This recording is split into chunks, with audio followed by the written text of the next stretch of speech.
Streaming live from the beautiful city of Hollywood, Florida, USA. This is SoFloRadio.com. A 30-second promo for your local use next week. Tired of the same old routine? Looking for high adventure or just a high? Want to get away from it all? We offer you the George What We Get Dough. Let the wizened leader of the Church of Bacchus provide you with 4 action-packed hours of adequate entertainment. Well, that concludes our conference call, transmitted closed circuit and not for broadcast. Thank you.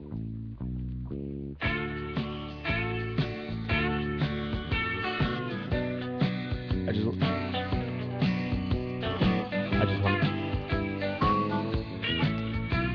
want to dedicate this, to the asshole in the BMW in the parking garage this morning. Well, I was driving down I-95 the other night. Somebody nearly cut me right off the road. I decided it wasn't going to do any good to get mad, so I wrote a song about him instead. And it goes like this. Were you born an asshole, or did you work it your whole life? Either way, it worked out fine, 'cause you're an asshole tonight. Yes, you're an A-S-S-H-O-L-E, and don't you try to blame it on me. You deserve all the credit. You're an asshole tonight. You were an asshole yesterday. You're an asshole tonight. And I've got a feeling you'll be an asshole the rest of your life.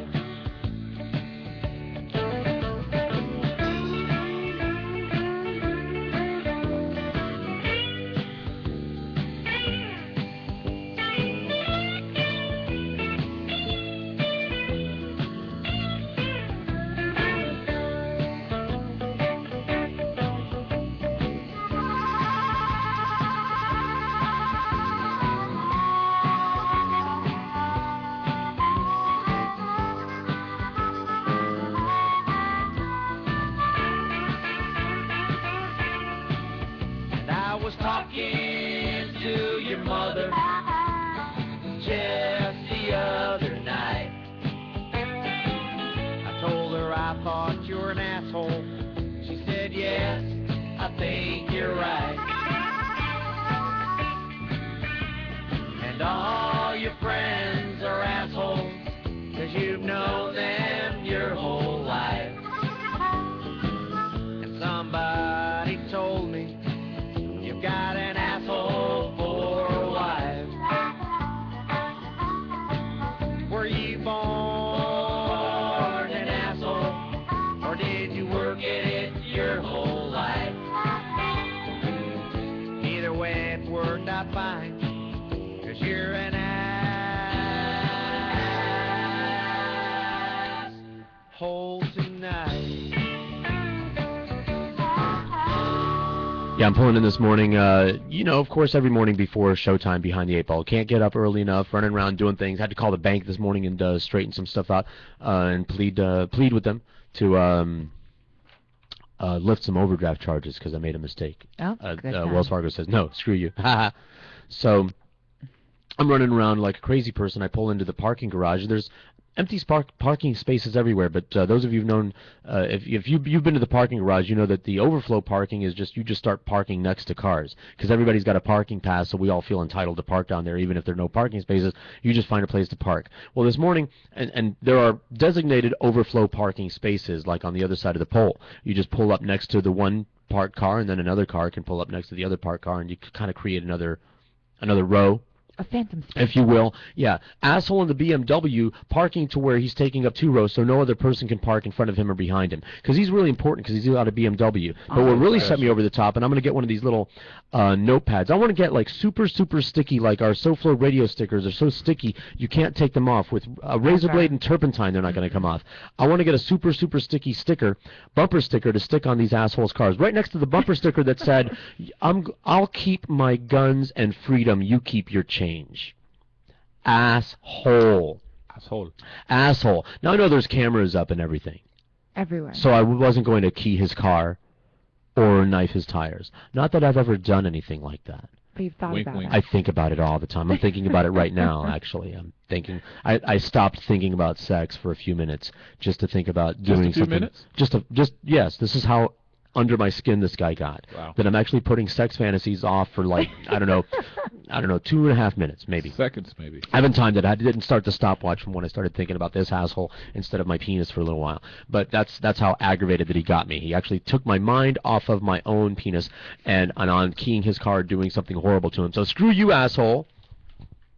And the bumper sticker, although, and again, full of crap because I'm not a Obama supporter anymore, although I still like him better than, I don't know, the previous alternative, because if Mitt Romney had been in there, we all would have been doomed. We'd have been in work camps already by now. Work camps, but getting ready for war. Sure. Or already in the war. That would have been, in his inaugural speech, it would have been, we're at war with Syria, by the way. I just did that. Psych! So we got a lot of things. Look at this page full of notes that I can hold up to the camera over here. I'm going to shout out immediately to people that we have in the audience. They better be watching because they said they would. And we're going to like just customize the show all around these two people. Right? Cookie and Blunt Girl, because they were on this trip to St. Augustine with us, and they said, you better talk about us. And like, oh, don't. Careful what you wish for. Right. Because we're going to talk about you, and I have a feeling that they might be calling in at some point. You might want to keep your eye on the old Skype there, which is on, but the Skype pot is not. You can actually have the Skype pot up now because I disabled those pain-in-the-ass sounds that were bothering us before. So now the number again is it's a visual thing. 954-990-0036. Yes, 99-000-36, 954. I pay $60 a year for that. You know, Skype is great. Everything, there are certain pieces of software and or websites that are going to take everything over. It's going to be Facebook for social interaction. All the social media and everything is going to be Facebook. Skype is going to be your telecommunications. YouTube is going to be for all your video needs. You're just going to watch TV shows and movies. Everything's going to be on YouTube. I've basically handed my life over to Google. Yeah, to Google, sure. Google Breaking Drive. Bad. Don't get me started on Breaking Bad now. Yeah, I know. And what else? There was one other thing. Oh yeah, Pandora for music. Mm-hmm. Yeah, we're all that's covered it. then. Because otherwise, when people say, and Alan, on behalf of Dio, a pox upon you. Dio, I got a text yesterday in the middle of By the Glass. I hate Alan. And like, oh yeah, what do you mean? You mean you hate him more? I was getting so many texts during By the Glass yesterday. I made the mistake. See, I'm going to do this. Let me put my phone right here in front of me because I have it silenced, but then should a text or something come in and then it'll light up because you miss important messages when you're doing this very important radio show, don't you know? These are little tips that they don't teach you in broadcasting school or in any other radio station that, you know, like, oh, really, already? Go ahead and answer that because I don't even know that number. It's a 305 number. Hello? Oh, there they are. Please hang up now, quickly, now, hang up, now. Pot it down and then hang up. And now you'll notice, see that number? There's a call block feature. These are the retards that I have retarded stalkers, and those are the two. You'll see on the number that just called, you'll have the ability to right-click and block them. Oh. I know, Skype Lessons 101. It should be on the list, right there on the left, on the column of recent calls. Jack, on the left, right there. That. Right-click. Block. Well, I don't want to, if I say their names, they'll pop right now. Famous. Okay. Because this is, I guess we're going to go into Stalker 101. For the stalker mentality, these people are actually real retarded people. Just because you're mentally ill, that doesn't make you a good person. You can be mentally ill and be a good person with a problem, or you can be mentally ill and be an asshole. Assholes can be crazy also. Mm-hmm. These are crazy assholes. Okay. Everyone hates them. All right, but they found each other through the Neil Rogers show. Oh. And they like to stalk. They started stalking Neil, and when I filled in for Neil, they started stalking me. And they're very proud of that. They're very proud of how aggravating they are. The more they aggravate us, now you and Jack, beware. This is the fame game. You don't get one without the other. All right. The more famous you are, the more people like this you attract. Are they back? Of course they're calling back. Just decline. You haven't blocked them. That's how they're back. So when you figure out how to block a call, that won't happen anymore. And then they'll go find another. Are we still grateful for them for listening? No. Oh. I wish them to die. As a matter of fact, if I encounter them, they will. I'm challenging them to show up anywhere that I'm at. So I'll leap across the table and choke the life out of their necks. I'll do that. Subtle. Yeah, no, I hate them. They're retarded faggots, and I wish they would die. Oh, They're George. slathering Crisco on each other right now. How do you really feel about them? They're scum-sucking pieces of shit, and I wish they would die. And this is what they do. And see, people who have the ability to have normal relationships with normal people, they do that. People who are hated by everyone they encounter, they can only have relationships with people as the antagonist in their life. This is the stalker mentality. For example, the guy that shot Rebecca Schaefer, remember the star? He came to her, he stalked her, he emailed her and everything, and then he went to her house and shot her in the chest with a gun. You know why? Because she wouldn't have anything to do with him. I don't know. So he made himself a permanent part of her life by being her murderer. He's in prison. And he's famous for being the person that murdered her. She was on one of these ABC family shows. Or like Selena. Not unlike, exactly. Like Normal Selena. people have normal relationships, and they, like you have friends. Mm-hmm. I have friends, and you know how that works, right? Yeah.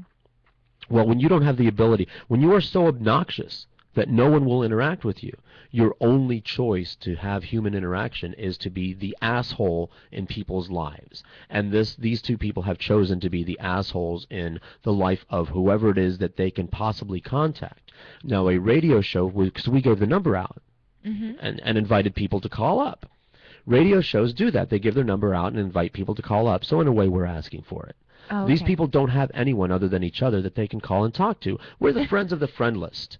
The friend list? Yeah. And we In their hang up case. on you, too. Yeah. Hang up with them. And I don't think Randy's mic is loud as I would like it to be. Oh, goodness. Make me It's louder. it's just an ear thing. I like to hear the balance in my head There we go. before we get on to things. listen to There's that. so many things to talk about over here before we talk about our adventures. I want to promote this heavily, especially since the banner didn't get up there. My daughter wasted 3 hours of her life, and I bought her lunch. Mozzie, to put the banner up that you said you would take care of. It's such a pretty banner. It's a beautiful banner. She did a wonderful job on it.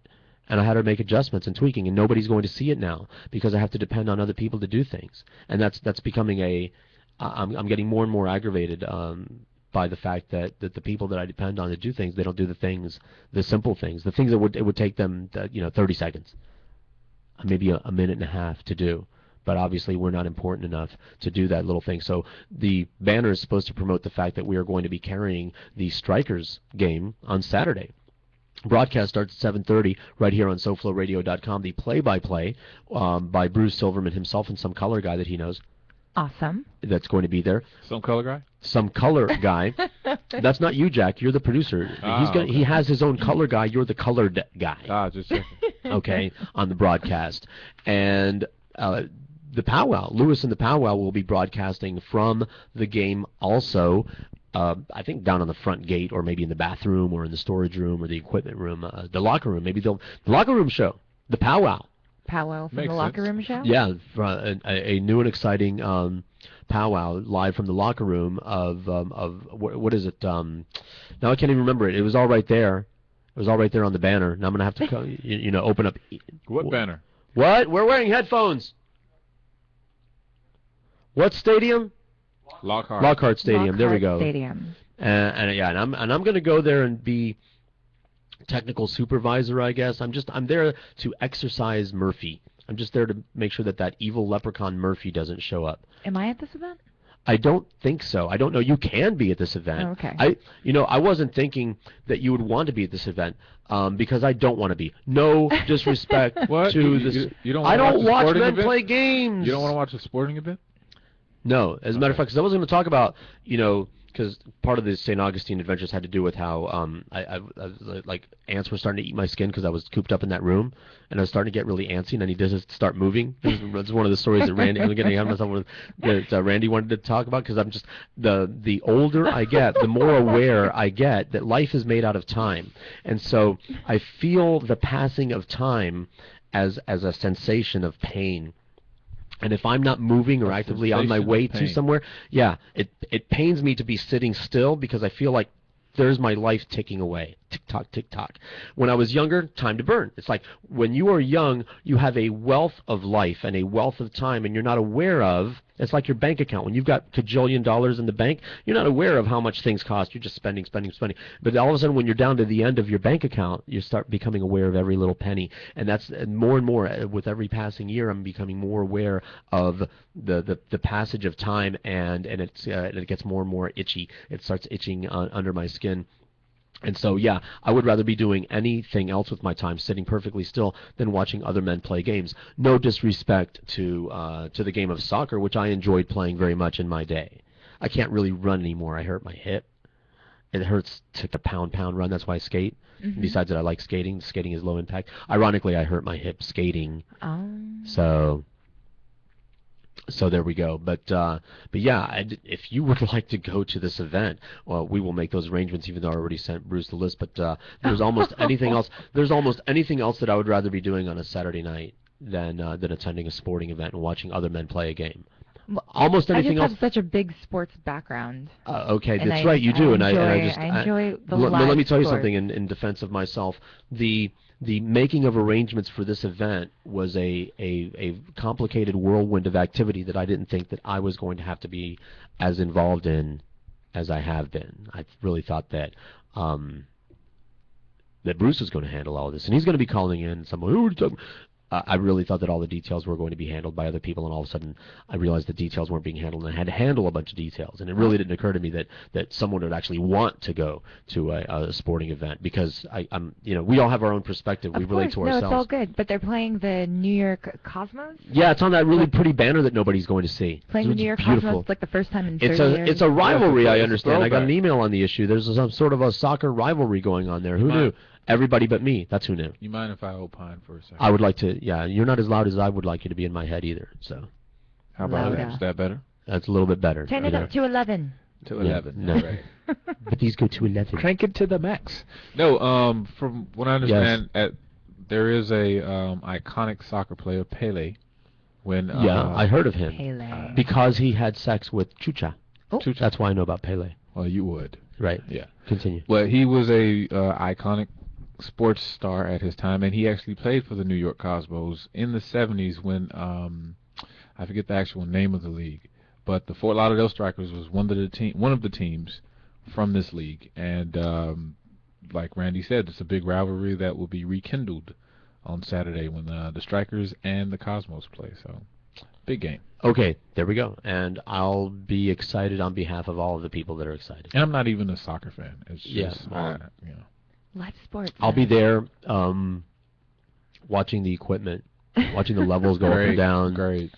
Awesome. It really is like, in the Peanuts cartoons, the way that the adults talk. Yeah. When I hear sports talk or play-by-play or anything, when I used to have to board op for sporting events, and there's a continuous cue. There's in radio, with radio show, like we have our out cue, right. They have a sporting event out cue, and that's all I would listen for. On WIOD when I'd hit the button. That's I would just hear the cue. Now that sounds torturous. It was, and God bless you, Joe Zagacki, because I was board opping my very first time board opping on WIOD solo was during I think it was Canes basketball, and I made a mistake, and he called me up and cussed me out. Oh. Yeah.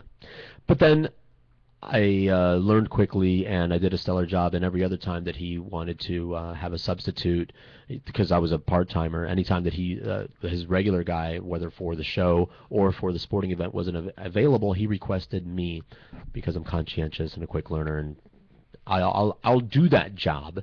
I'll do it to the best of my ability, even if I hate it. There you go. So, because that's the only thing. I'm trying to write an email right now while I'm talking because I really want that banner up. I wasted, and I don't want to be a hypocrite about it. I don't want my time wasted, and I don't want to waste other people's time. That would make me a hypocrite if I was okay with wasting other people's time or allowing other people's time to be wasted. And here it is, my daughter's life, precious time out of her life, that she could have been playing computer games or watching a TV show or something. But she did graphic artwork for me at my request, and it only cost me lunch from Burger King or somewhere. I really don't even remember. It was Wednesday. The banner should have been up Wednesday. And here we are, and I'm pissing and moaning, and it's all that guy's fault with the BMW. I'll keep my guns and freedom. You keep your change. You keep the change. Keep the change. That was kind of weird. Taking up 2 parking spots. So did you put a SoFloRadio sticker on his car? No. I'm going to put a note on his dash. See, I can't do it. If I do anything damaging, including affix, because I like to, including affix a sticker to his car, he could complain that I did some tangible damage to his car. Vandalism. Get the camera, right, vandalism, property damage, get the camera tape, find out that it's me, and possibly cause trouble back. So what I'll do is I will put a note under his windshield wiper that says, asshole. Nice part. Well, really, his bumper sticker is irrelevant. Different strokes for different folks. Whatever. You want to be a bigoted fuckhead. Fine, fuck you. That's your business. But don't take up 2 parking spots, asshole. And that's what a nice parking job, asshole. That's what I want. And as a matter of fact, he might be there when we get off the air today. I doubt it.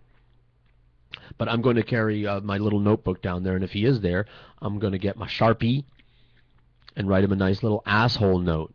Asshole. Our musical guest today, at some point, is going to be Return the Favor? Yes. Is that the name of the band? Yes. And we don't know anything about them. Jack does. They're from Davie? Yes, they're from Davie. And what else do we know about them, besides that we can play their music for free? No, they are in garage band, alternative. That's the correct term. The app? Garage band? Yeah. They're in GarageBand? No, they are. A GarageBand. Right. Like oh, okay, because I thought you said they're in GarageBand. Right. And they were actually on SoFloRadio's show. Which one? The SoFloRadio music show? Oh, excellent. That we play on Saturdays tomorrow. As a matter of fact, speaking of our lineup, we have the Gnarly Charlie Totally Awesome Retro Party. Yes. Woohoo! Coming up after the She Play. We were in St. Augustine last week. Hey, I've asked Chris to keep an eye on the programming, and guess what? I heard an earful from Alan, which I hate to do. There was something wrong with the broadcast last week. I said, well, I was out of town, man, so I told him to keep his money that he pays me to play that. I'm hoping that Johnny Dolan will be DJing the She Play immediately following our show at 3 o'clock today, because I like Johnny Dolan. Didn't used to, but now I do. I used to like Alan, but now I don't. See how that works? Oh, did a little bit of a switcheroo over there. I just took the goodwill that I had for Alan and I gave it to Johnny, and vice versa. I took and I didn't dislike Johnny for any other reason than he bugged me. I don't know what happened to him. He had. Have you ever I've said this before, like that movie Regarding Henry with Harrison Ford? Did you ever see that movie? No. Excellent movie. Okay. He gets shot. And it causes brain damage, and when his brain starts coming back, he comes back a better person. Because he was an asshole. Everyone's like, why aren't you an asshole anymore? Yeah, we really like the asshole Henry better. So I don't know what happened to Johnny Dolan, if there was some sort of a brain injury or something, but he mellowed out considerably. I would consider hanging with Johnny Dolan. The last Johnny Dolan story that I have actually involves a swing club that Alan and I were also at. Oh, wait, no, he wasn't at it, but he made the arrangements. I forget what it was. He might have been. He's beneath notice. He arraged for... I thought that sentence was going to go in a completely different way. Right, exactly. With beneath. Because Alan made the arrangements for Monica, from the Monocles, and I to judge a contest at Trapeze. Whoa, wait a minute. Judge a contest? On Halloween party contest. Halloween costume contest. Oh, okay. I thought there was going to be some form of exhibition going on. Yes, a sex contest. See? Yeah, it's going to be a shish kebab contest to see how many people you could skewer in one night. And not catch anything. Right, catch a cold. Sure. Alan arranged for that, so Monica and I went, but he also said, we could bring other people along. So I brought my wife's best friend at the time. And not your wife? No, I wanted to have a good time. I took my wife's best friend. Apparently, it led you to wanted to like, have a good time. Right. Okay. If you want to have a good time, don't take my wife anywhere. Unless you're, of course, you're just a young guy, then you can have a good time anywhere. Are black guys invited? No. Great. Well, to the swing club, yes. Okay. To my wife's party, no. No, does not like black guys. I wasn't no. trying. All right. Yeah. I saw the look she gave me too. She was like, "Oh, are you being held hostage?" So Johnny Dolan shows up too. Alan arranged for Johnny Dolan to be one of the judges also. Is this before you liked him? This is before I liked him. Okay. He shows up wearing a trench coat. Oh boy. And shoes. Not good. And he brought a Sharpie. Huh? And I'm not sure exactly what the concept was. It was his Halloween costume, but it was important for him to have a message written on his chest, so that when he flashed you, you would see whatever he wrote on there, which was supposed to be funny. Okay. Here's what was funny. He didn't have someone write the message on him before he went out. He waited until he got to the swing club and then tried to get my wife's friend Inga. That's her nickname. Mm-hmm. That's her fake name. He's got the Sharpie and he's trying to get Inga to write the funny message on his chest. Problem is, he's been wearing the trench coat for a while and he was sweating a lot. La gota grande, as we say in Panama. He was just drenched with sweat. So she's just like going back and forth and trying to get. In case you didn't know, Sharpie doesn't write on sweaty, oily flesh very well. Doesn't. And so it was just like this cross hatch of mismatched chicken scratches on his chest. It looked horrible. It looked like a graffiti accident gone wrong. I'm so not having a good visual right now. Yeah, you shouldn't be. And we made fun of him, and I ripped him, and I thought he was a weirdo and everything like that. But then subsequently, and I don't know what happened. Car accident, shot in the head, kicked in the head by a mule. Something happened. He was huffing some paint, and it did damage to the part of the brain where the asshole lives. Regarding Henry. Yeah. So I like Johnny Dolan. I don't like Alan. Alan gave me no end of crap because the she play was and the week before, and I blamed the interns for the week before. It was kind of my fault. Oh no, yeah. Playing all this audio, it was all our fault. But you know, it's easy It was my first time on the board. We were playing audio from the browsers, and that goes on the air when the she play is on. Sorry about that. Only while the internal microphone is on. It's a technical thing. The audience really loves that. So anyway, we'll do it right today, Alan. Following a live show. He really doesn't care about the she plays that play after a recorded show anyway, which was last week, because we were in St. Augustine, and now that we got the preliminary stuff out of the way, we can take a commercial break, catch our breath, drink some water, and talk about the phenomenal time that we had in St. Augustine. And I'll start my thank yous now. Thanks to Cookie, because it was her hookup. Absolutely. It was a Cookie hookup, which I call a cook-up. Not to be confused with Breaking Bad. Yes. And shout out to them and Blunt Girl. They're supposed to be watching. They're having a watch party right now, which to draw a mustache on my I wish I was there. Oh, we could do that. I wish I was there and not here, because I guarantee you they're having way more fun watching us. I guarantee than we are being watched. It's 12:28 on all watch radio, SoFloRadio.com. Terrestrial radio, they don't want us or yous around no more, so they hit us, so we hit them back.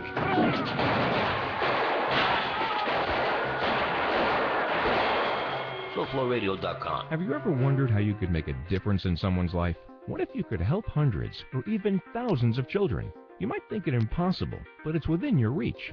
Right now, today, students in the U.S. rank 32nd in world math skills. It's time for our children to catch up, and you can help. Become an owner of one of the world's fastest-growing franchises, Mathnasium. Mathnasium is the leading math-only learning center in the U.S. Its only purpose is to make our kids better at math. Imagine helping hundreds, even thousands of students in your community improve in school and raise their self-esteem, all while doing something you truly love. Call us at 800-434-1360 to learn more about Mathnasium's exciting franchise opportunities. That's 800-434-1360 to learn how you can make a difference, doing something you truly love. That's 800-434-1360. 888-434-1360. In these hard economic times, you've got to do whatever you can to save money. One of our biggest expenses can be our cars, especially when unexpected repair bills hit. Not anymore. If you have a car, truck, or SUV, you could stop paying for all covered repairs. That's right. You might not have to pay a penny more than you want for repairs. Just call 1-800-610-7840 right now to see if you qualify. Repairs for your engine, transmission, and much more can become a thing of the past if your vehicle has less than 130,000 miles. Just call 800-610-7840 today and get your car protected, saving you hundreds, even thousands of dollars. Phone lines are open right now. See if your vehicle qualifies. Just call 1-800-610-7840 to get your car protected today. Call 800-610-7840. That's 1-800-610-7840. Never pay for covered car repairs again. Just call 800-610-7840. That's 1-800-610-7840. Is your computer getting slower? Is your printer not working right? Can't get your smartphone to work with your PC?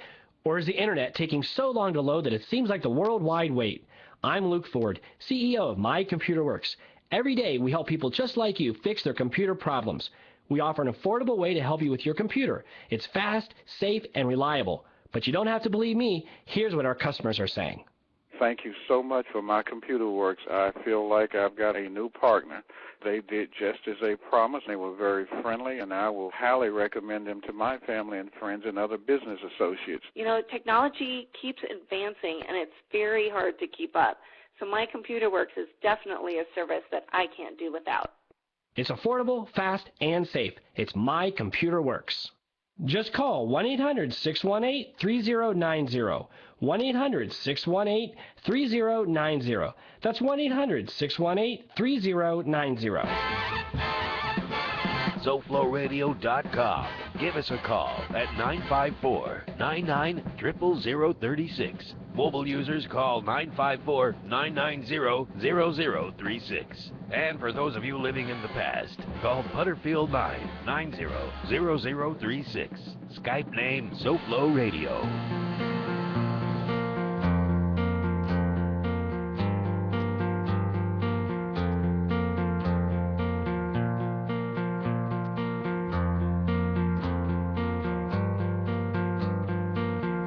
Just ask the question. I thought you were better off, but I was wrong. And I thought of you and only you while I was gone.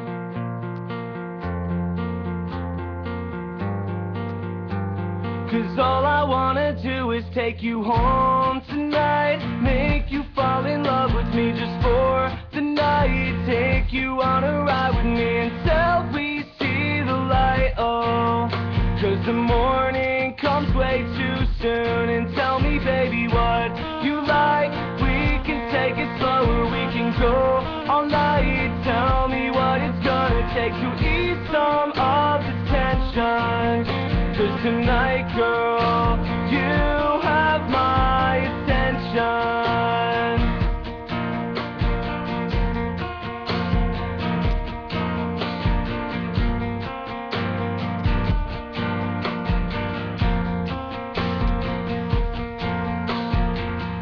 Here's to the morning when I wake up right next to you. Same as the morning when I wake up and don't have a clue. And it must be hard to believe in love when you're always getting let down. But I swear for just this moment that I won't let you down. 'Cause I'm taking you home tonight, make you fall in love with me just for the night, take you on a ride with me until we see the light. Oh, 'cause the morning comes way too soon. And tell me, baby, what you like. We can take it slower, we can go all night. Tell me what it's gonna take to ease some of the tension. 'Cause tonight, girl, you have my attention.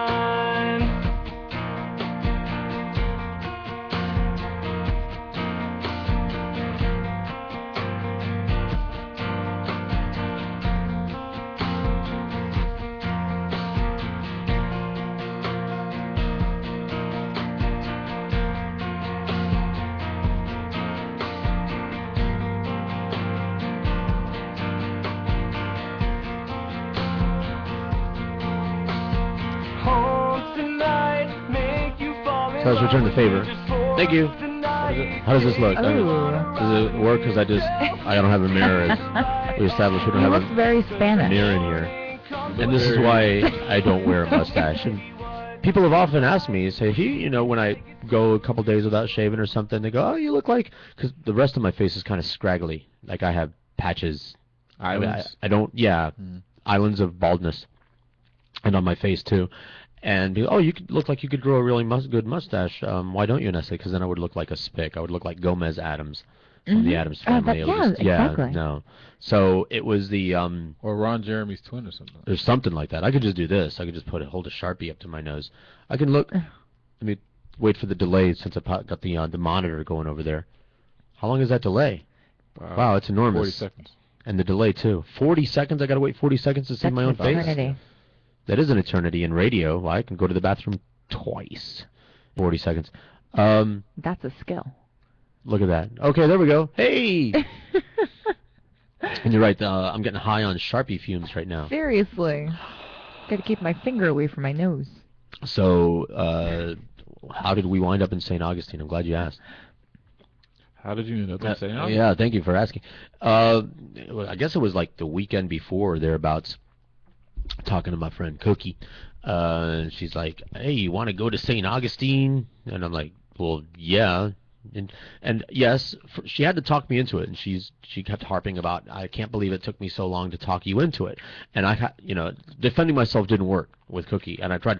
Like, I have responsibilities, I have children, I have a business, I have to be here on Friday, I have to do a radio show, I have things to oversee, I have especially then the big thing was Thursday, because Thursday there was a By the Glass remote, and then John Etch and the Heads over here, and if both shows were going to be going off in the same studio, it would not be a big deal, but the staff of those radio shows was going to be in two different locations.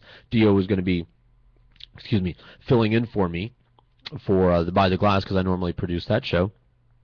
And then, but Dio also produces the sports sets, and Jack is on there, and Jack is still in training for the sports sets. He hadn't run that entire show by himself, so there was a big question about whether or not Dio could make it back in time, and of course this is paid programming, and I'm responsible, and I tried to explain that to Cookie. I was like, as much fun as I know that I would be having in St. Augustine, because I love St. Augustine. St. Augustine's awesome.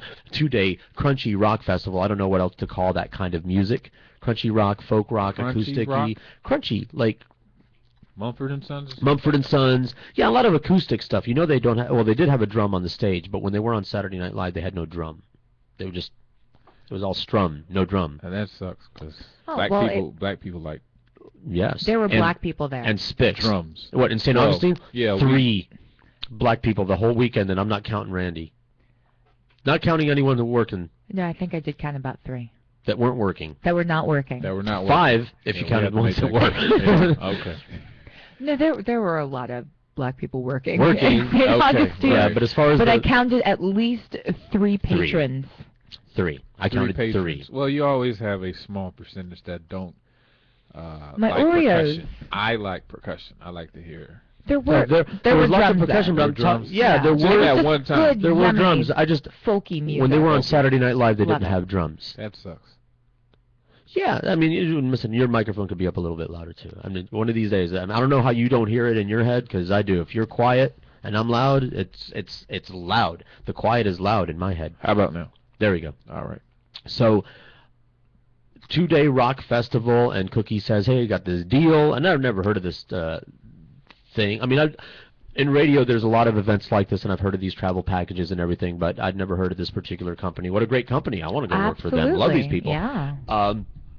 CID, which used to stand for something, but now it doesn't, so I was just making up it stands for El Cid. My ancestor, look it up. All the Rodriguezes come from El Cid. We're all badasses. You actually own something in St. Augustine. One way or another. The Casa Rodriguez, and I have the pictures. Again, another series of pictures to prove it. And the it's Panama. older than America. The and Panama. the Panama Hat Company. Yes, and I don't know if you got that link, but I thought I did a good job.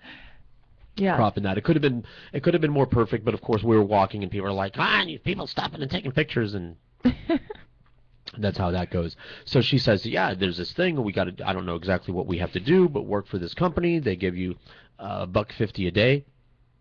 I should say $150 a day. People think that I'm talking about radio pay.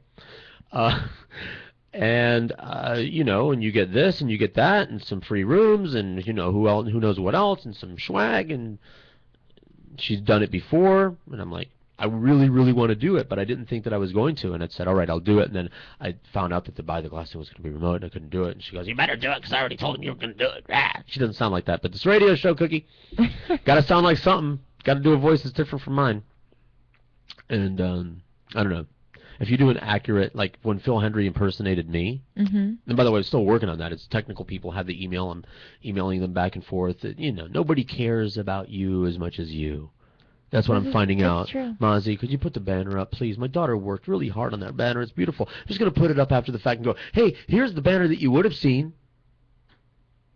So anyway, I really, really wanted to go, but my responsibilities have to come first, so I almost didn't go. It was going to be everybody else except me. But I was going. Yeah, and y'all were going to have a good time. Y'all were going to have a good time without me, but I'm glad so I just worked it out, and everything went off fine last week. And maybe I should stay away more often because last week everything went off without a hitch. Looks like the hitches come from me. I'm the hitcher. So I was going to tell you, but I didn't. Well, I got told. Jackie. I was really worried. Except, the parts of the things that Chris was supposed to do. Uh-oh. Crickets. Like that she play. I don't care, Alan. Dio hates you, Alan. So here we go to St. Augustine for the Gentlemen of the Road tour. Of the Road.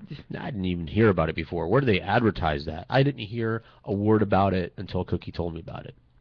And we had no shortage of South Floridians up there. Oh, no we were shortage. everywhere. Dade County tags everywhere. People with hurricane T-shirts. People, Miami. Cause there is no such thing as Dade County tags. That has been Miami-Dade changed. I'm an old person, so I say Dade County. No, you remember on the tags they switched them now to Sunshine State. Yeah, do they just all say Sunshine State? Well, just from down here, because I believe a lot of people were being seized.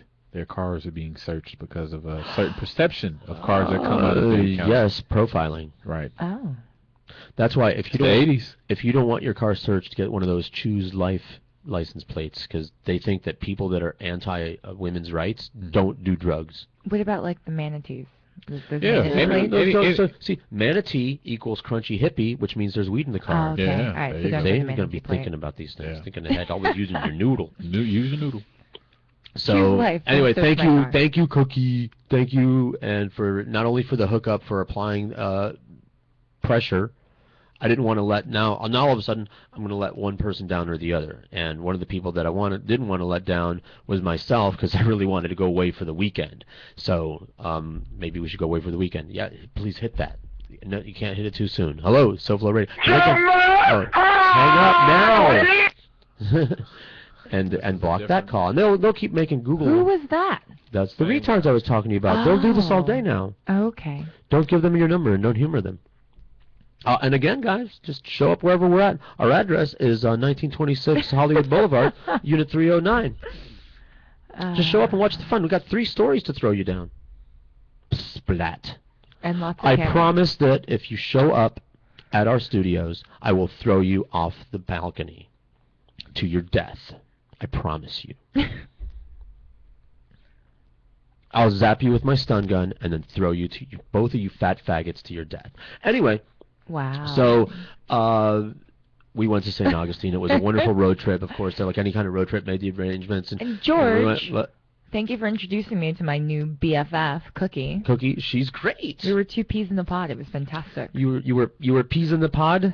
Yeah. Now you did stay. I knew you guys were hitting it off when you stayed a day late. I called you to check in with you on Monday, and you were just now getting on the road. So I was kidnapped. And I was kidnapped by Rita Gubb and a band of red pant printing men from New Mexico. Really? Yeah. Well, I didn't hear that part. It was I'm gonna have to time. tell that in order. So it was exciting. The people from CID were really nice. It was talking about an easy gig, except for the part where I felt my life clock ticking, tick, tick, tick, tick, tick, cooped up in that room. But better to be in the cool air-conditioned room than outside in the blazing St. Augustine sun. Amen, sister. It was hot. It was hot at night. Yeah, it was. I'm getting high from the Sharpie fumes over here from my mustache. We would tape a mustache to Jack's face, but somebody already did. Yeah. God. God, that's about the only facial hair I can grow. I'm offending people on my Facebook post today because I wrote like on the little caption, like there's that little box next to the entry. I wrote God's favorite radio show. Oh. And I put that on there because it's true. And I was inspired by William Donahoe this morning, who I hate. Do you know who he is? I don't. I'll talk about him later. He is the president of the Catholic League, which... My people.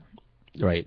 It is not... The Catholic League is not attached to the Catholic Church in that they don't receive money or direction from the Catholic Church, but at least not on the surface. I do believe that, you know, on the DL, they receive church money. Is the Catholic League like one guy on his computer in his mother's basement? Well, sort of. It's William Donahoe. It's William Donahoe. This fat pudwhacker on his computer, but he's got a few lemmings. He's got a few minions like Gru from what's the movie? Despicable Me? Despicable Me, right. He's got a few yellow unibrow minions that follow him around. But really, it's a hate group disguised as an anti-defamation group. Tea Party. I'm sorry. Sure. Well, the Tea Party is a hate group disguised as a political organization. KKK. Sure. But I'll get to William Donahoe. This is why I'm going to be representing God today, because God's mad at William Donahoe and his homophobic agenda. Meanwhile, back to St. Augustine. Love St. Augustine. None of you people out there haven't been to St. Augustine. You're missing out. You have to go. You have to go because it's America's oldest city, and the fort El Castillo de San Marcos is the oldest masonry structure in North America. And it's beautiful. It's beautiful there. It's so beautiful. Just that one street, just Castillo Street, with all those old buildings and the little shops and a little tourist trappy angle. But listen, we're in South Florida. We kind of invented tourist traps. So you can't be offended by that. That pizza, the pizza girl, we did a U-turn because of Pizza Girl. The sample, my God, pizza what sample. a great time. And then we ended up on the news. And you ended up on the news. We made the news. And because of your mustaches. Because of the mustaches. Randy's famous mustaches, which, as an afterthought, that was the only flaw in that plan, is that it took her the last day to figure out mustaches. Well, okay, so the first day we were actually working in the hotels, and we had shit to do. We had to check people in and, you know, put out all these fires and whatnot, make sure people got to where they needed to go and didn't get lost and all that. Right. Second day, everybody's in, and there's basically nothing to do. So, I don't know, I was feeling inspired and went up to the front desk, and everyone that worked in St. Augustine was so ridiculously nice, like too nice. Yeah. Well, because it's a small town, really. And it's not just a small town, but it's a small tourist town. Tourist places like Las Vegas, with the exception of this place, they know that, you know, be nice to the tourists, be nice to the guests so that they'll want to come back. Duh. So everybody in town acts like the staff of a hotel, you know. Please come back. Please come back to our town and spend some money because we got nothing else going on here. Exactly. Well, that morning I went to get coffee from the almost Starbucks place inside the hotel, and I saw the wooden stirring sticks. And then we went back to the room, and then I decided to go. I asked Jeff, I'm like, Jeff, I need a piece of... Jeff was the hotel manager. Mr. Fix. So amazing. Oh, he my looked God. like he was from a boy band as well. He looked like he had been in a boy band. I loved his vest. He wore a vest and glasses. And he dressed sharp. I think he ironed his jeans, but he was very cute. But he provided me with some construction paper and a marker and Scotch tape. And I constructed these mustaches that were a big hit. Mustaches on a stick. And then the CID people saw, and they joined in the fun. Everybody wanted a tash, and we were walking around the streets with our tash. Where did you get those mustaches? We made them. No. Yes. No. Yeah. Crafty. And by we, I mean... This one. Randy made mustaches. Crafty. And really nice. You see the Facebook picture that I have with all the... you're on the left, and across it goes, and I'm on the right, and the people that we were working with, and we all got our mustaches. I made a special one for Rita Cobb. Yes, and at some point during the concert on the second night, I lost mine. I walked onto the concert grounds with it. I had been putting things in my bag and everything, and things got out of hand that second night. Speaking of Rita Cobb. Whoops. Yeah, we love you. We love you, Cookie. You got to stay close. Listen, stay close. And well, listen. Remember your buddy. I don't have a problem with her having a problem with you apologizing and me cracking jokes over the fact that she was just shoving people out. Oh my God. That was like, hilarious. we're gonna get into a fight, and Blunt Girl's like, we're gonna get into a fight, and I'm like, I know. So if you haven't been to a festival, it's basically a sea of people. Sure. And sometimes the best places to be in these festivals are in the crowd. And if you have to move your way through the crowd, you may make some enemies. But we had a train of people. Yeah. And Rita Gobb had this giant backpack that was hitting everyone. And yeah, she was the locomotive. Oh my she gosh. Was the runaway train. So we were all in the back just doing damage control, and apologizing. I was the caboose, and I was just cracking jokes about it. Hey man, sorry, I'm just along for the ride. I'm pushy broads. And one of the girls says, maybe I think you should lead this group. And I go, no way, I'm a pussy. That's why I hang out with pushy broads. What do you think? I'm afraid to send soup back at a restaurant. I'm not leading anybody. And they thought that was funny. But it was fun though. I did have a good time. It was a fun time. We saw Edward Sharpe. We saw. I mean, there's like we could give the whole rundown, but what's the point of that? You missed it. Because that was the last. Because that was the last event. Last stop of the tour. And I wanted to see Fun, and Fun didn't show up. Fun didn't show up, but Dan Fogelberg replaced, and then apparently Dan Fogelberg was on with Mumford & Sons, and we got to see that. Let's see who that is. Let's see if it's a real person or a tard. Jack, hello. Yes. Jack, yes, that. I don't know what you're reading over there. Try it. Hello, Stifler. Yeah. Can't hang up fast enough. You can also pot that down. You can left hand should be on that pot when you answer the phones, especially since we got our stalkers out today. Sweet. And for all the people that think that nobody's listening to us, hey, see there? We have 2. Well, 4. Yeah, we have 4 people listening. At least 4 people. This is one with 4 different numbers. No, but you don't hear that there's 2 voices there? Yeah, actually, that's true. There's a procedure, don't you know? They put the shower curtain down, they get naked, they pour Wesson oil over each other. They slide around. There's a little bit of foreplay before the show comes on. They slide around. Is this a bad thing? That's not bad for them. Not bad for them at all. This is how they fill their days. They don't have jobs. They're retarded. Obviously, they don't have jobs. They're misfits. They don't qualify. They don't have driver's licenses. They don't have friends. They don't have jobs. They don't have anything. Watch, here they go. Try it again. Oh, you just declined it. No. At some point, because we invited them to call up, Cookie might call up and defend herself. Cookie. Or not, or just share their own experiences of St. Augustine, which is great. Bonding with the cops there in the hotel. I was. Go ahead, give it a shot. Just be ready to crank it out real fast. Hello, Tard line. Oh, there you go. See, gambling. Now that it's a real person, you can add them to the contacts. Jack. Hey, hi. Hi. How are you? I'm great. How are you? Oh, we're feeling great. You must have heard us talking about you. Oh, my mustache is coming off, so I'm gonna. I don't know. I'm gonna have to tape this mustache to a designated. Don't lick it. Too late. Jesus. Can I put the phone on speaker, or is it going to mess it up? It should not. What is going to mess it up is the audio that you're listening to in the background, whether or not you're on speaker. Does it turn that off? Okay. Yeah. Gotcha. Because otherwise we'll get into a time tunnel and we'll never get out of our time tunnel. How are you? So thank you again for the hookup. I don't, do they call you about that? Like when things come up in the future, how are we going to know?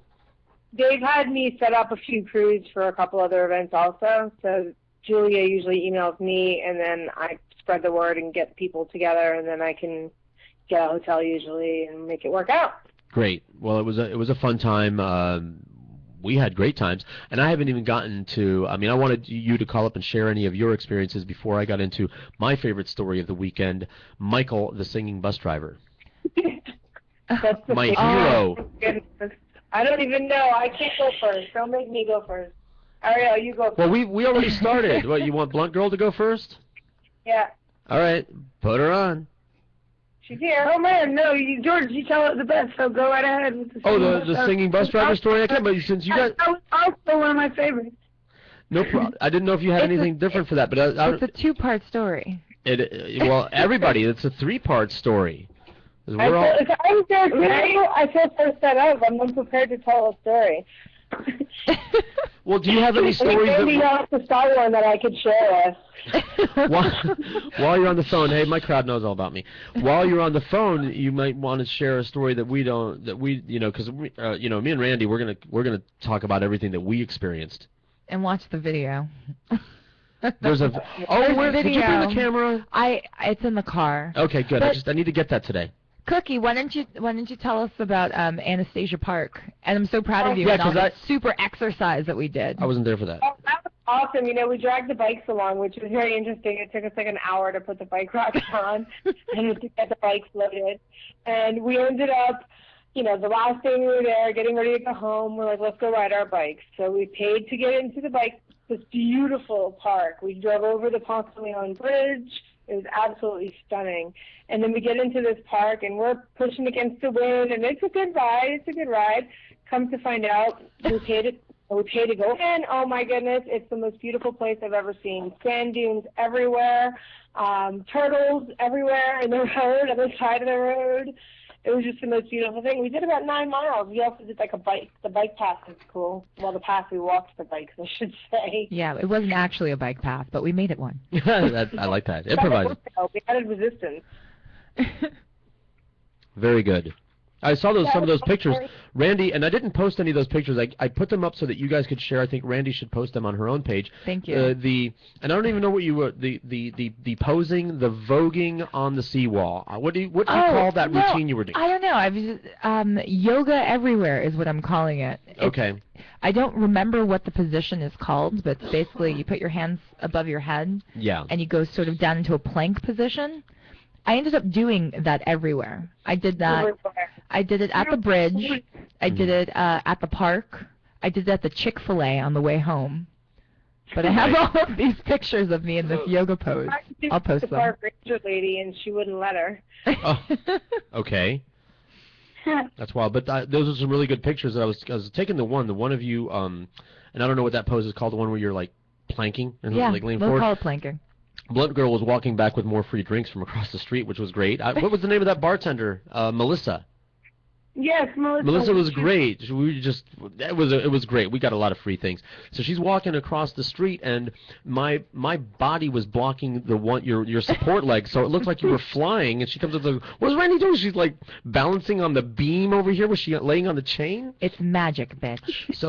So you could very easily Photoshop that picture. Just Photoshop your leg out of it, and it'll look like you're flying. And you're straight as an arrow. It was a perfect pose. But I think that you should put those on your Facebook page, because if I put them on mine, people are going to be like, what's that? What's happening? Who's this chick, and why do you have this gallery of her Who are doing all you these, and what are you doing here? sexy poses? I did. Because people have been visiting my apartment. Oh, how was St. Augustine? It's like, great, let me show you the gallery, the photo gallery, because I didn't post all these pictures on Facebook. And they're like, who's that? Always, who's that? And, because your belly button is showing, and you're doing all these really cool poses. And so I had to explain things to people. Okay. And we haven't even gotten, so I'm gonna save the, we got the story of Michael, the singing bus driver, and Chad. Which was a test. It was a test to my sobriety. Really? Coming up with that story. So, did you ladies have anything else to say? Because we're gonna take some crank calls while we talk stories. Awesome. Do that. Okay, we will. And I'll see you later, BG. All right.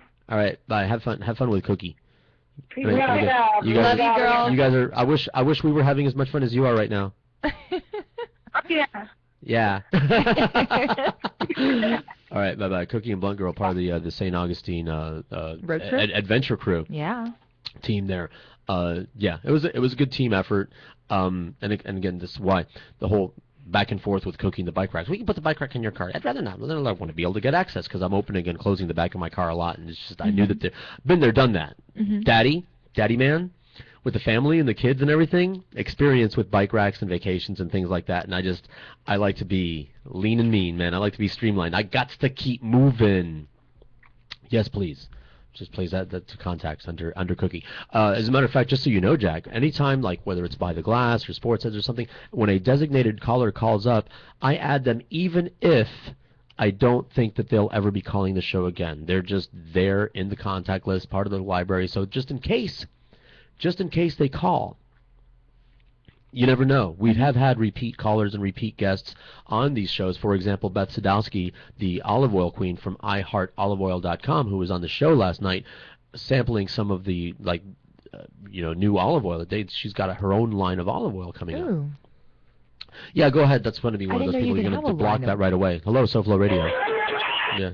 What are they doing? Have you met crazy people yet in your life? I thought I have, but apparently I haven't. We all have one in our family. There. They exist.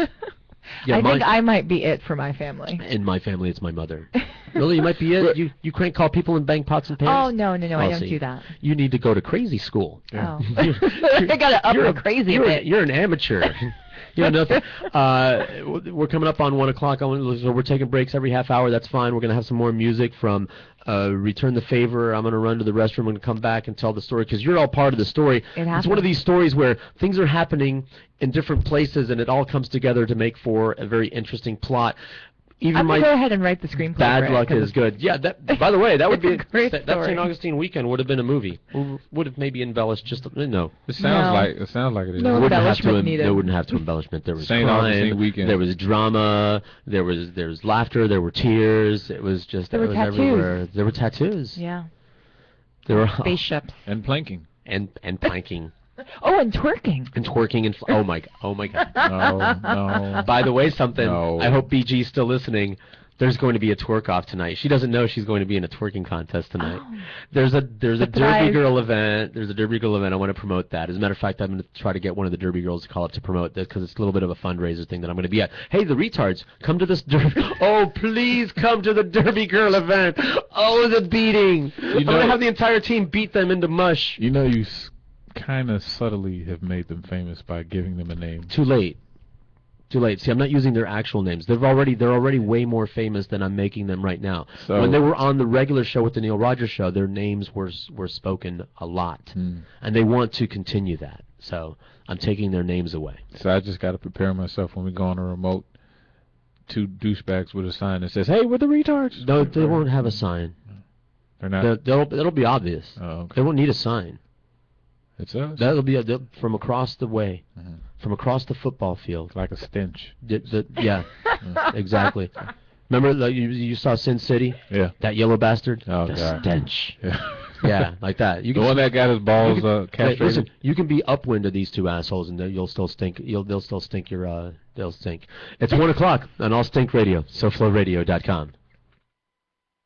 SoFloRadio.com. Uncut and tasty. When you're ready to actually lose weight safely and steadily while being monitored by a physician, the Weight Loss Clinic of Dr. Kim Jacobson is there for you. The family medicine practice was established by her father in 1956 and continues as a medical practice that now specializes in weight reduction. Dr. Kim Jacobson joined the practice 20 years ago as both a family medicine practitioner and weight loss specialist. The Weight Loss Clinic utilizes a combination of appetite suppression medication and vitamins to produce great results, usually 3 to 4 pounds per week for most patients. Now you can change your lifestyle while still enjoying your own food, just less of it. They offer a choice of 2, 3, or 4-week plans. So whether you just need to lose a few pounds or a lot, the Weight Loss Clinic of Dr. Kim Jacobson can help you. They're located at 5454 Northeast 4th Avenue in Miami, just 2 blocks west of 54th Street and Biscayne Boulevard. Call them at 305-751-0091. They'll be happy to answer any and all of your questions. That's 305-751-0091. Get started on a beautiful new body today with Dr. Kim Jacobson and the Weight Loss Clinic.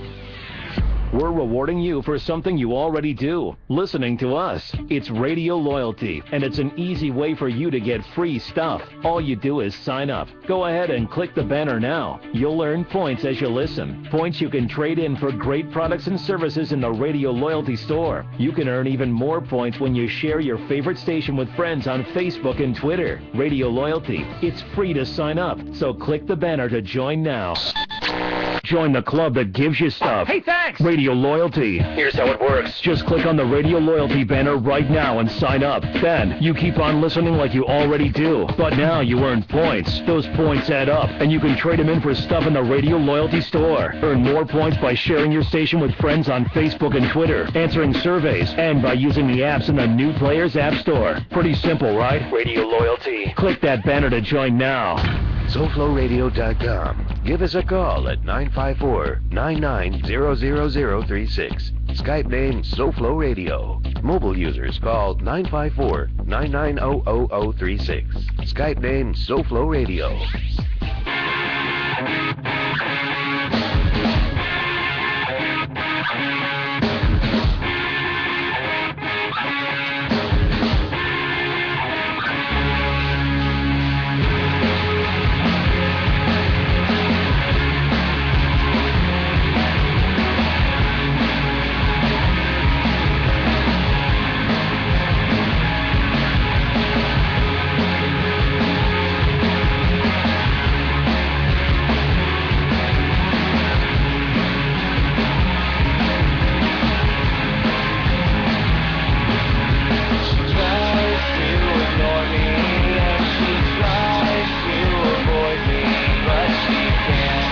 'cause she's so in love.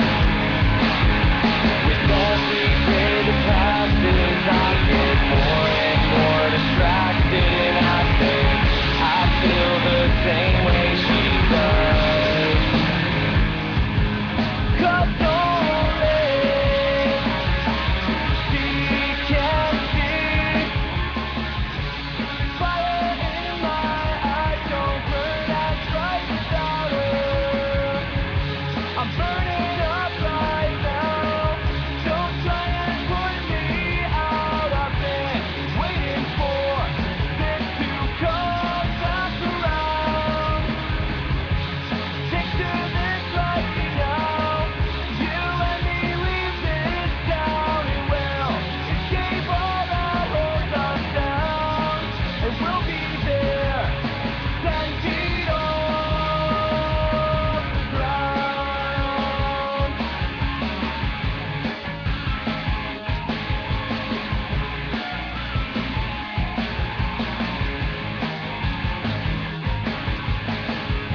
I know this nothing so bad, it's too soon to call it love. Even if I said I love you, it just wouldn't be enough. 'Cause I've been open and I've been searching through the deepest parts of me. I don't think that I can lose you. You're everything I need. She can see fire in my eyes, don't burn as bright without her. I'm burning up right now, don't try and put me out. I've been waiting for this to come back around. Take to this right now, you and me leave this town, and we'll escape all that holds us down, and we'll be there 10 feet off the ground.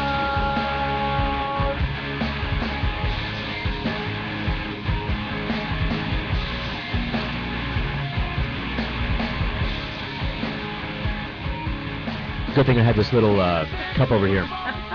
Spit my not quite finished cough drop in. Thank you, Chris, Okay. for the cup Coffee of cup. tea, though. Thank you, Chris. That totally makes up for pissing Alan off. Well, actually, this was extra. See, the only, pissing Alan off is great, but then I got to hear about it. That's the only thing. Like, if I could arrange for Alan to be pissed off without him, harping to me about it, then it would be great. Why don't you get on camera and get on Yeah, this? nice try, Professor. This microphone over here, a little bit closer to the action. Alan, Dio hates Alan, so by pissing Alan off, you're making two people happy. I did? Yeah, his mic's not on. I did. Not- Hello? This way? This way? Hello? Now his mic's on, but it needs some juice. He needs some Hello? level. Levels. Yeah. Levels. Siblings. Yeah, there we go. Siblings. Now we can hear you. Thank you for the coffee. Yeah, Do you know thank you. these people that return the favor? People, can you? They've been here. They've been to our studio. They were on the SoFlo Music Show. They're friends of Jack. We got connected. Oh, okay. Yeah. I didn't, because Jack was acting like I don't know these people. That was a Chris thing. Couldn't tell me anything about them. I didn't interview them. No, these guys are cool. They're from Davie. That's not the sentence that I usually hear a lot. They're cool. They're and from Davie. Yeah. Yes. I usually hear, they're cool from New York. They're cool. They're cool. They're from Miami. Davie. They're cool. They're from Albuquerque. They've got spurs on their shoes. Their story is of how they became a band is really cool. Right. And I'll be the judge of that. Okay. All right. Well, I mean, your skating rink is in Davie, and that's cool, right? Yeah. Skating is cool. The DJ isn't from. I'm having all right. We've had the discussion about the rink is D2Ds. good. Right. The floor of the rink is good, and most of the people that work there are good. So I don't know if I can say that the rink is good because I'm having issues with the rink these days. Okay. Serious issues. Because I find it very insulting that they allow this guy to insult the clientele. Well, this is in Davie nonetheless. Okay, but I will allow them to be cool from Davie. Thank you. They have horses in Davie. Ipso facto, domino fortiscum, Manure, and Davie. And they played out a little bit, and they have a really nice sound. The CD was produced by. It was all here locally, which is part of what the SoFlo Music Show is about. Nice. Getting people who are homegrown, and Jack introduced us with Chris Garcia, who is the guitarist and kind of band leader. Right.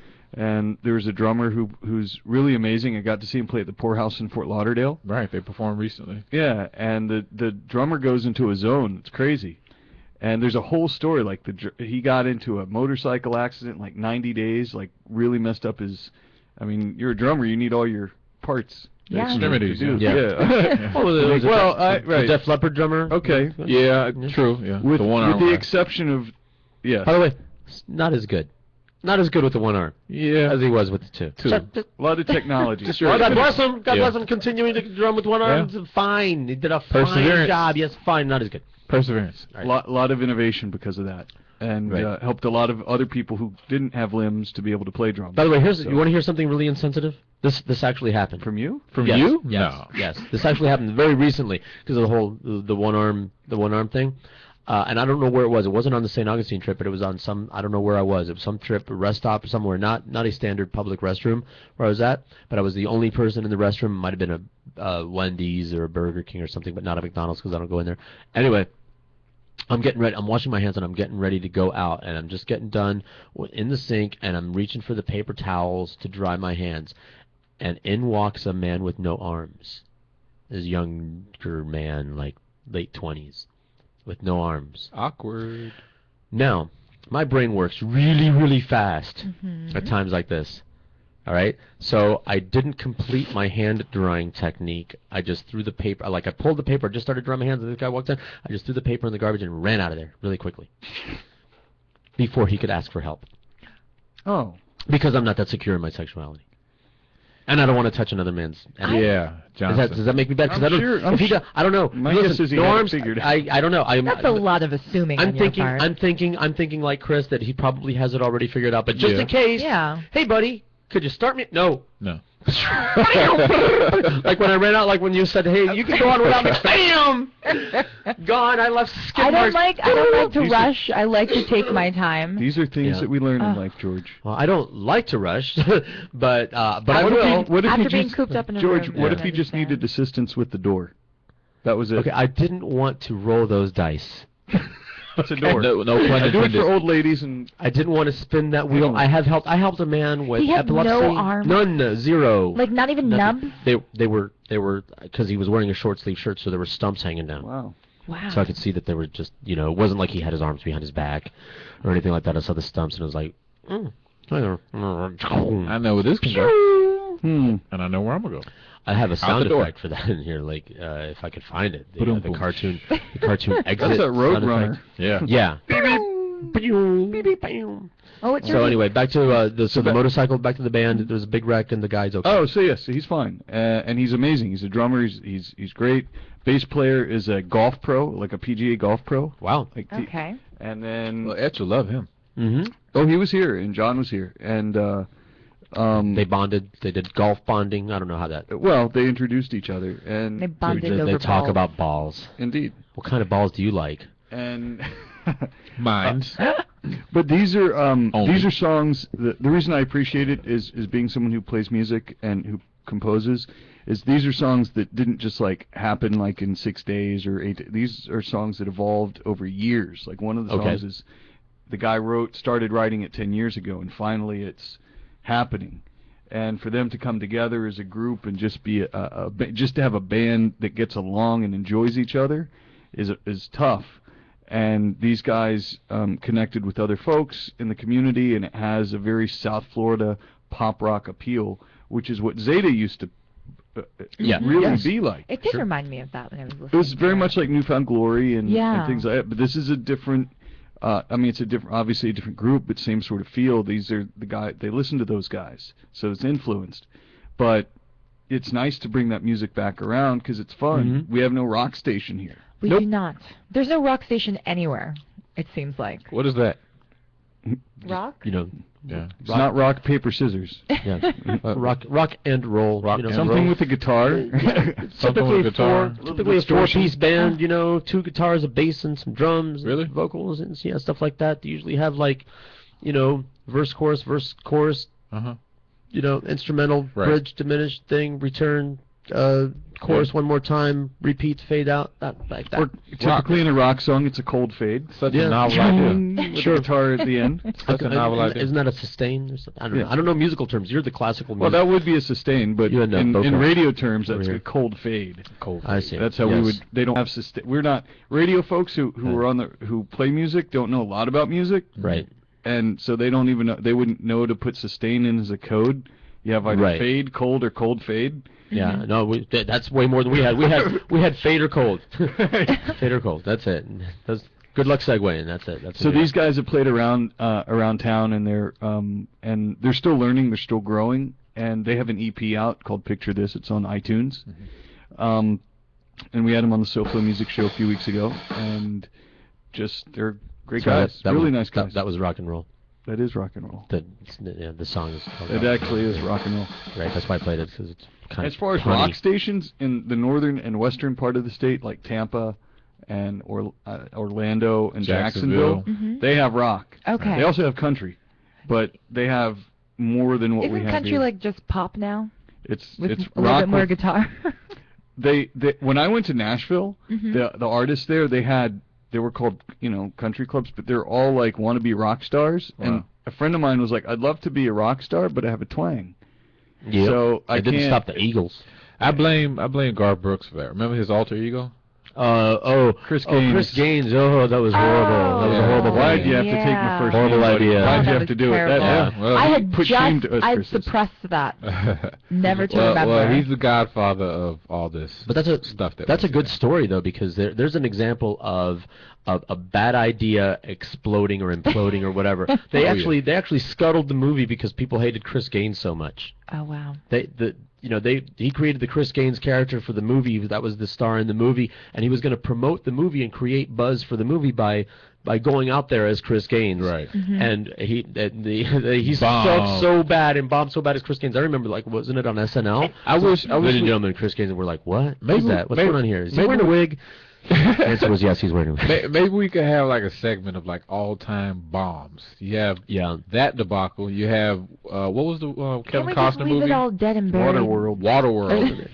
Actually, I'm not going to defend that. I'm not going to defend that as a movie, but it actually broke even. Kevin Costner's like, I don't know what you people are talking about. Yeah, it cost a lot of money, and we had a lot of difficulties, but it broke even. Really? So suck it. Yeah.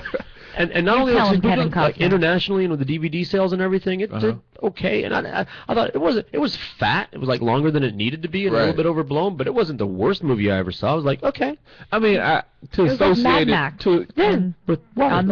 Right, on water. I enjoyed it a lot. I think the issue, what I'm trying to say is that something that is so overblown as far as the press for it, because the whole Chris Gaines thing, you're seeing on Entertainment Tonight, and this is Garth Brooks' alter ego and all this other stuff, and it just bombed. Mariah Carey had a similar thing with Glitter. I mean, you know what bombed it was a horrible music. You can't make. They do these movies, these musical movies, as opposed to musicals like Eddie and the Cruisers, an example. So they got a professional band to make the music for it, and it worked because the music was good, like John Cafferty and the Beaver Brown Band.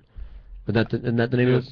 Eddie and the Cruisers. Eddie and the Cruisers. So you got some real singers to do some real music for the movie. Which, by the way, I hate movies like that. It's like sports movies. It's all very contrived. Of course they're going to succeed and win. Of course they're going to persevere. Not Moneyball. Oh no! I didn't see Moneyball. Thanks. Oh. Sorry. Well, that was based on a true story. By the way, hey, here's my review of Moneyball. Why aren't they making a big deal out of the pudgy kid that actually had all of the ideas? Right. That was his movie. Jonah Hill's. Yeah. Jonah Hill. It was all about him and his concept and what he invented, not the Brad Pitt character. But Brad Pitt's good looking, so. And he runs on a treadmill while watching sports. Back to business real quick. How did I piss off Alan? Oh, the sheet play was screwed up last week. Okay. While we were in St. Augustine. That wasn't the only thing, but that was the thing that pissed off Alan. Okay. So there. Yeah, it came on 20 minutes later. I don't know what's going on. I don't care, Alan. You don't pay for the ones that follow recorded shows anyway, so why are you even bitching? I know why you're bitching, because that's what Alan does.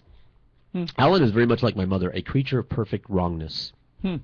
Nothing good. If Alan is talking, it's going to be something you don't want to hear. Yeah, and Dio hates him. Did I mention? Yeah. because of this thing last night with the Radio Nami people. The audience doesn't even care about that. Okay. No, that's all boring. Right. They're going to get back to St. Augustine stories unless you have some more interesting stuff about. No, I just wanted to know what I did because. Yeah, the sheep play. Okay. Just screwed up last week. That happened. But not this week because we're live and it's going to be on live and it's probably going to be Johnny Dolan or somebody or maybe Mark St. John. We'll have class after. And then of course, right. And then at so 4 o'clock. Play does not get missed 20 minutes. Yeah. Ever again. Okay. Sorry, Alan. But we're excited about the She's Only Rock and Roll, not She Play, but Gnarly Charlie's Totally Awesome Retro Party. Then a walkthrough at what's the name of the stadium? Lockhart. I'm going to write that down. I don't think I've ever been there. Yeah, it's nice. It's huge. It's 18,000 people. Were this thing on seating. Saturday. Okay. Yeah, it's a big stadium. That all the it's been around since like 1955. Wow. And I've never been there. Yeah, and there's a baseball stadium that's attached to it that the Orioles and Yankees used to play. I know, George. All of these. I appreciate. You like the band. They have a band there. I appreciate the sports watchers because they make it easy for me to get everywhere else, like to the mall, to the theaters, the restaurants, the women. They make it really easy by vacating all of those places. George, hot chicks like soccer. Yes, but not as nearly as many as the guys. You go ahead and do the ratio. I'm just saying. Go ahead and do the head count. I'm just trying to find the positive for you. Because I was just mentioning Chucha you, and Pele earlier. Chucha, the South American, the Brazilian, beauty queen with the kids show and everything. Yes. Yeah. Like soccer. What's her name? Chucha. Chucha. X-U-X-A. Oh, yes. Hey, yeah, don't say that incorrectly. It might come off sound like another word. Yeah. So go ahead. How would that sound? Ksa? No. They have a band there that's fun, and it's yes. Yeah. Okay. I'll be there. And they have lemonade ice, which is awesome. Bruce is going to have the play-by-play. He's got a color guy. Jack is going to do the. He's going to be the color. See how commentary.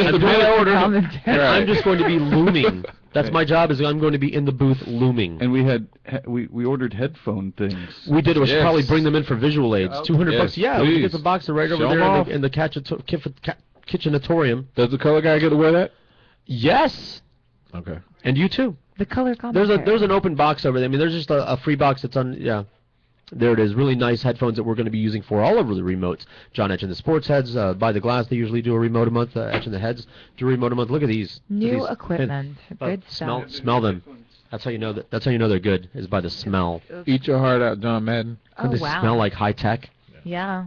New technology. They don't smell like Target in your nose at all. They're like soft and squishy. They've got those microphones. I'm so off. I smelled the microphone instead of. That's okay. The microphone smells good too. Those microphones are better than the ones we're using right now. Get it in all your senses. Yeah, just take it all in. Just take it all in. You could lick it a little bit too.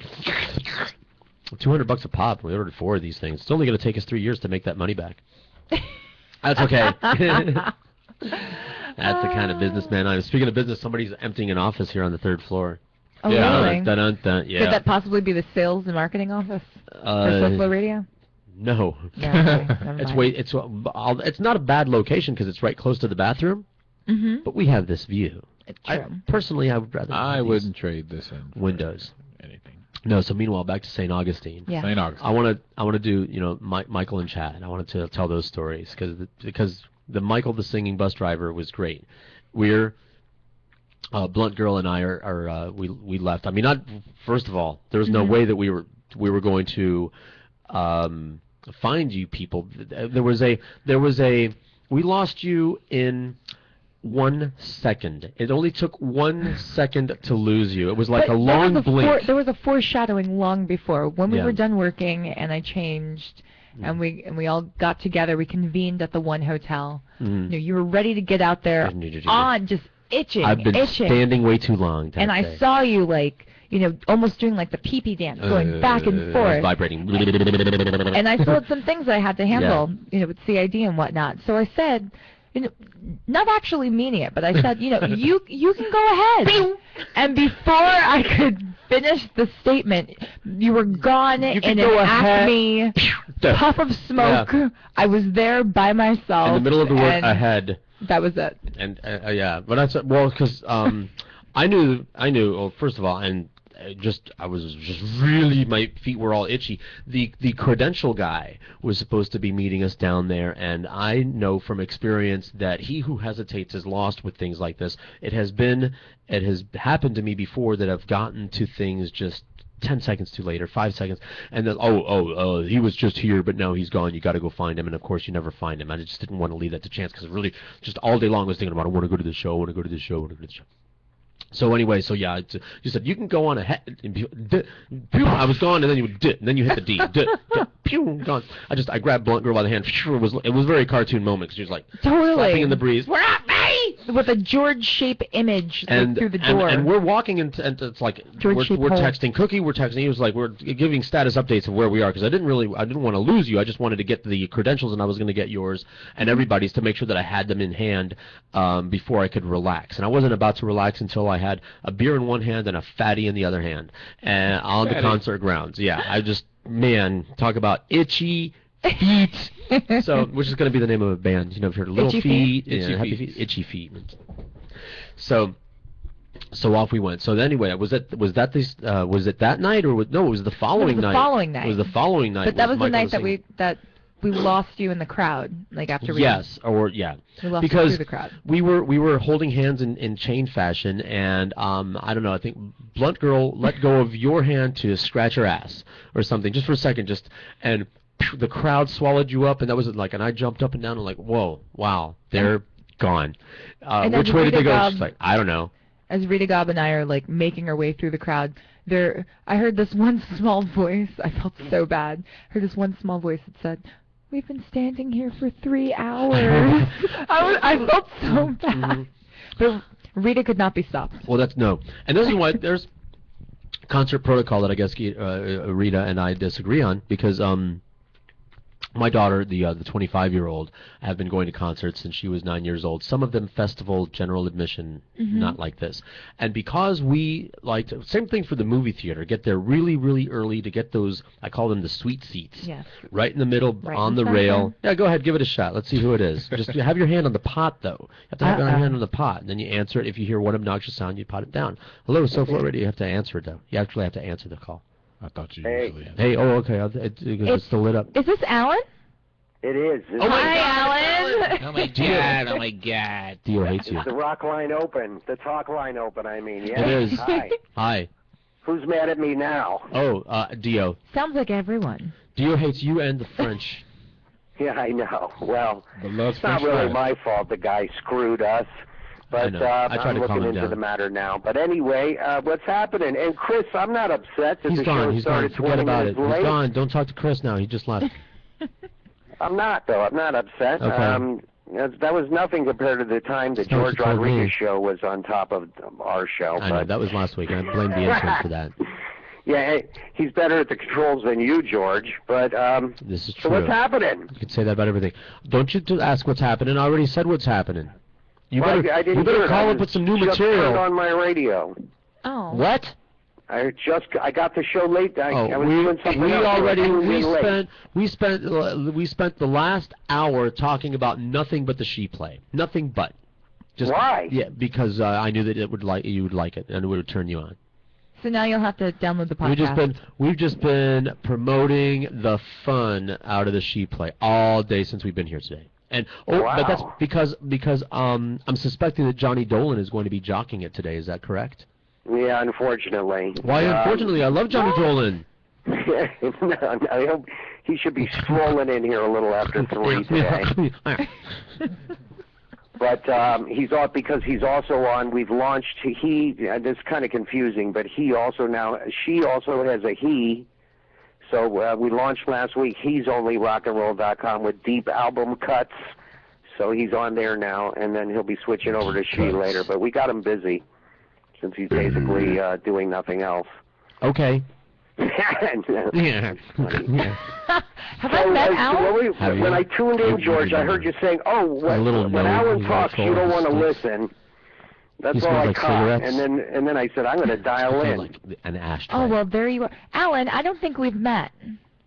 Oh, hi. I don't even know who I'm talking to. It's hi. Randy. It's the beautiful Randy I see you on Rocks. the TV, though. Hi, Alan. On the SoFlo television, I get a little plug for SoFlo TV, SoFloTelevision.com. I see you in there in the studio. Very nice. I see everybody. Show looks great today on the camera, Yes, but I just tuned in late, so I missed the sheep plug. So can you repeat that crap? No, yeah, I'm going to spend the next hour. Yeah. I love your voice. This is awesome. Can you tell he used to be a DJ? Just a little. He started when he was 17, a little bit. That's cool. So anyway, South Florida Friday afternoon, we're ready. We'll be rocking after 3 on She and He, and and full of genders here, man. He, she, the all-gender play? Yeah, the all-gender play. I'm taking control of the computer, Jack, if you're wondering what the hell's going on. Okay. You got that right. All right. So what's the big topic on talk radio today? Our trip to St. Augustine. Dio hates Alan. Oh, and Dio hates you. Dio hates Alan. Big topic in South Florida. French people. Have you been talking about your trip? I heard you got back from your trip, George. Alan, you're destroying the radio show. Go back and listen. We're not going to rehash the past hour and a half, for the love of God. I know, and the last time I missed something, it made me pay to hear the repeat. Yes, I'm going to make you pay more this time. I'm raising the price just for you. I'm sending you an exclusive link. It's going to cost you $9.99 instead of 99 cents. Yeah, I'm starting a petition that we want the show free again. Okay, go ahead. Get 100 signatures and I'll do it. Okay. Yeah. Anyway, I'm sorry I caught in the middle of the broadcast or the webcast today, but just checking in, and we'll catch you be rocking with Mr. Dolan after 3 today. Johnny Dolan on SoFloRadio.com. And Chris, I'm not mad, man. Believe me, that's better than when George is running the controls, which he rarely does. Because well, I'm training the That's troops why he over brings here. us all in.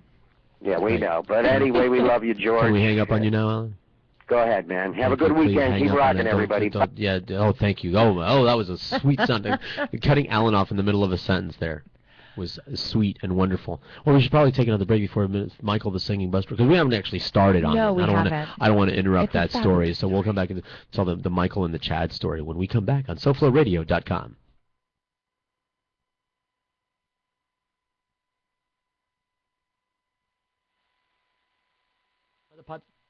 It's lit up.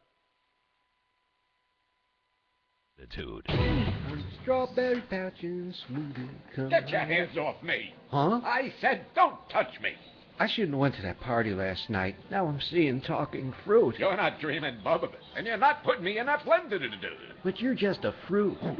Who you calling a fruit? You are. You're a delicious passion fruit. Why, sure, I'm passionate. How would you like to be blended, huh? I got rights, you know. Customers waiting. You gotta go. Yeah, but wait, you can... At Power Smoothie in Aventura, we show fruit no mercy. Always fresh, always delicious. To make the best smoothies and wraps on earth, try our new cilantro lime-alicious wrap or our hot chipotle chicken. Power Smoothie in Aventura, located just north of the Aventura Mall in the Promenade Shops. Or call 305-792-5338.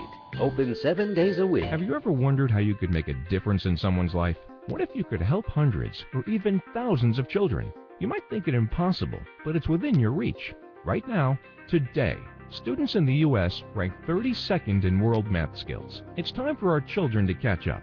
And you can help. Become an owner of one of the world's fastest growing franchises, Mathnasium. Mathnasium is the leading math-only learning center in the U.S. Its only purpose is to make our kids better at math. Imagine helping hundreds, even thousands of students in your community improve in school and raise their self-esteem, all while doing something you truly love. Call us at 800-434-1360 to learn more about Mathnasium's exciting franchise opportunities. That's 800-434-1360 to learn how you can make a difference. Doing something you truly love. That's 800-434-1360.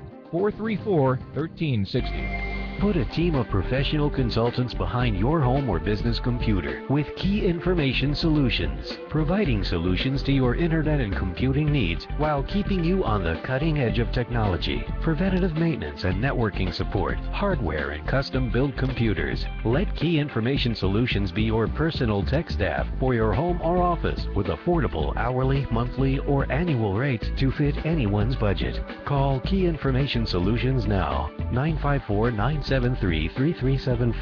That's 954-973-3374. Or visit keyinformation.com. SoFloRadio.com. Give us a call at 954-99-00036. Mobile users call 954-990-0036. And for those of you living in the past, call Butterfield 990-0036. Skype name SoFlo Radio.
What's the name of this song? Before I Go. Before I Go. From Return the Favor, from Davey, ladies and gentlemen, on the George Rodriguez Show, SoFloRadio.com. Don't forget to catch the She Play. Right, at 3 o'clock. Oh, Alan. Oh, yeah. Followed by the Gnarly Charlie Totally Awesome Retro Party at 4 o'clock today. And, yeah, Phil Hendry, you heard it here on the radio. Coming soon, as soon as our technical people work it out, unless I get an email back saying, yeah, you know, it's not... Because you know how things happen. It's like that. Want to show the shirt that our souvenir shirt? We all scored one. I did. Blunt Girl did. Gentlemen of the Road. This is their logo. Yes. And this is what people had, like, tattooed on them. Yeah. Backstage. I know. It was incredible. Oh, you saw it because we got a backstage report coming up. Randy's backstage report, because that's another thing. That was the second night But these shirts are actually from a previous weekend. This is Mumford & Sons and Vampire Weekend. Oh, okay. Well, wow. Yeah. I'm not a Vampire Weekend fan, but I do love Mumford. Likewise, yeah. It's funny that you should say that. I think they're a little bit overrated also. And yeah, I like Mumford and the Sons also. They sing one of my favorite songs and probably one of my favorite videos ever they produced. It's called Lover of the Light. The first time I saw this video, it made me cry. Excuse me. Everyone was fighting a cough this weekend, by the way. The whole past week, everyone I know the weekend before caught a cold, like a chest cold. Everybody I know hacking wonderful goobers. Really phlegmy. Just very real phlegmy. Everybody. Sexy stuff. At least I don't feel so bad because Blunt Girl had to go in too, so we're just like hacking at each other. It sounded like we were gargling jelly. Yum. So, take the shuttle bus. This is the second night. You got to go backstage. These are the divergent stories that converge later. Basically, yeah. Second night, you guys disappeared through a hole in the wall. You have to stay close. We all No, I didn't. Well, we went over to the tree. We saw you go in there. And I had a thought process. We saw you go in there talking to someone, and they're going backstage. Now, at that point, being an experienced concert goer and an experienced backstage goer because of the radio connection and everything, I know exactly who gets to go backstage. Important radio people and chicks.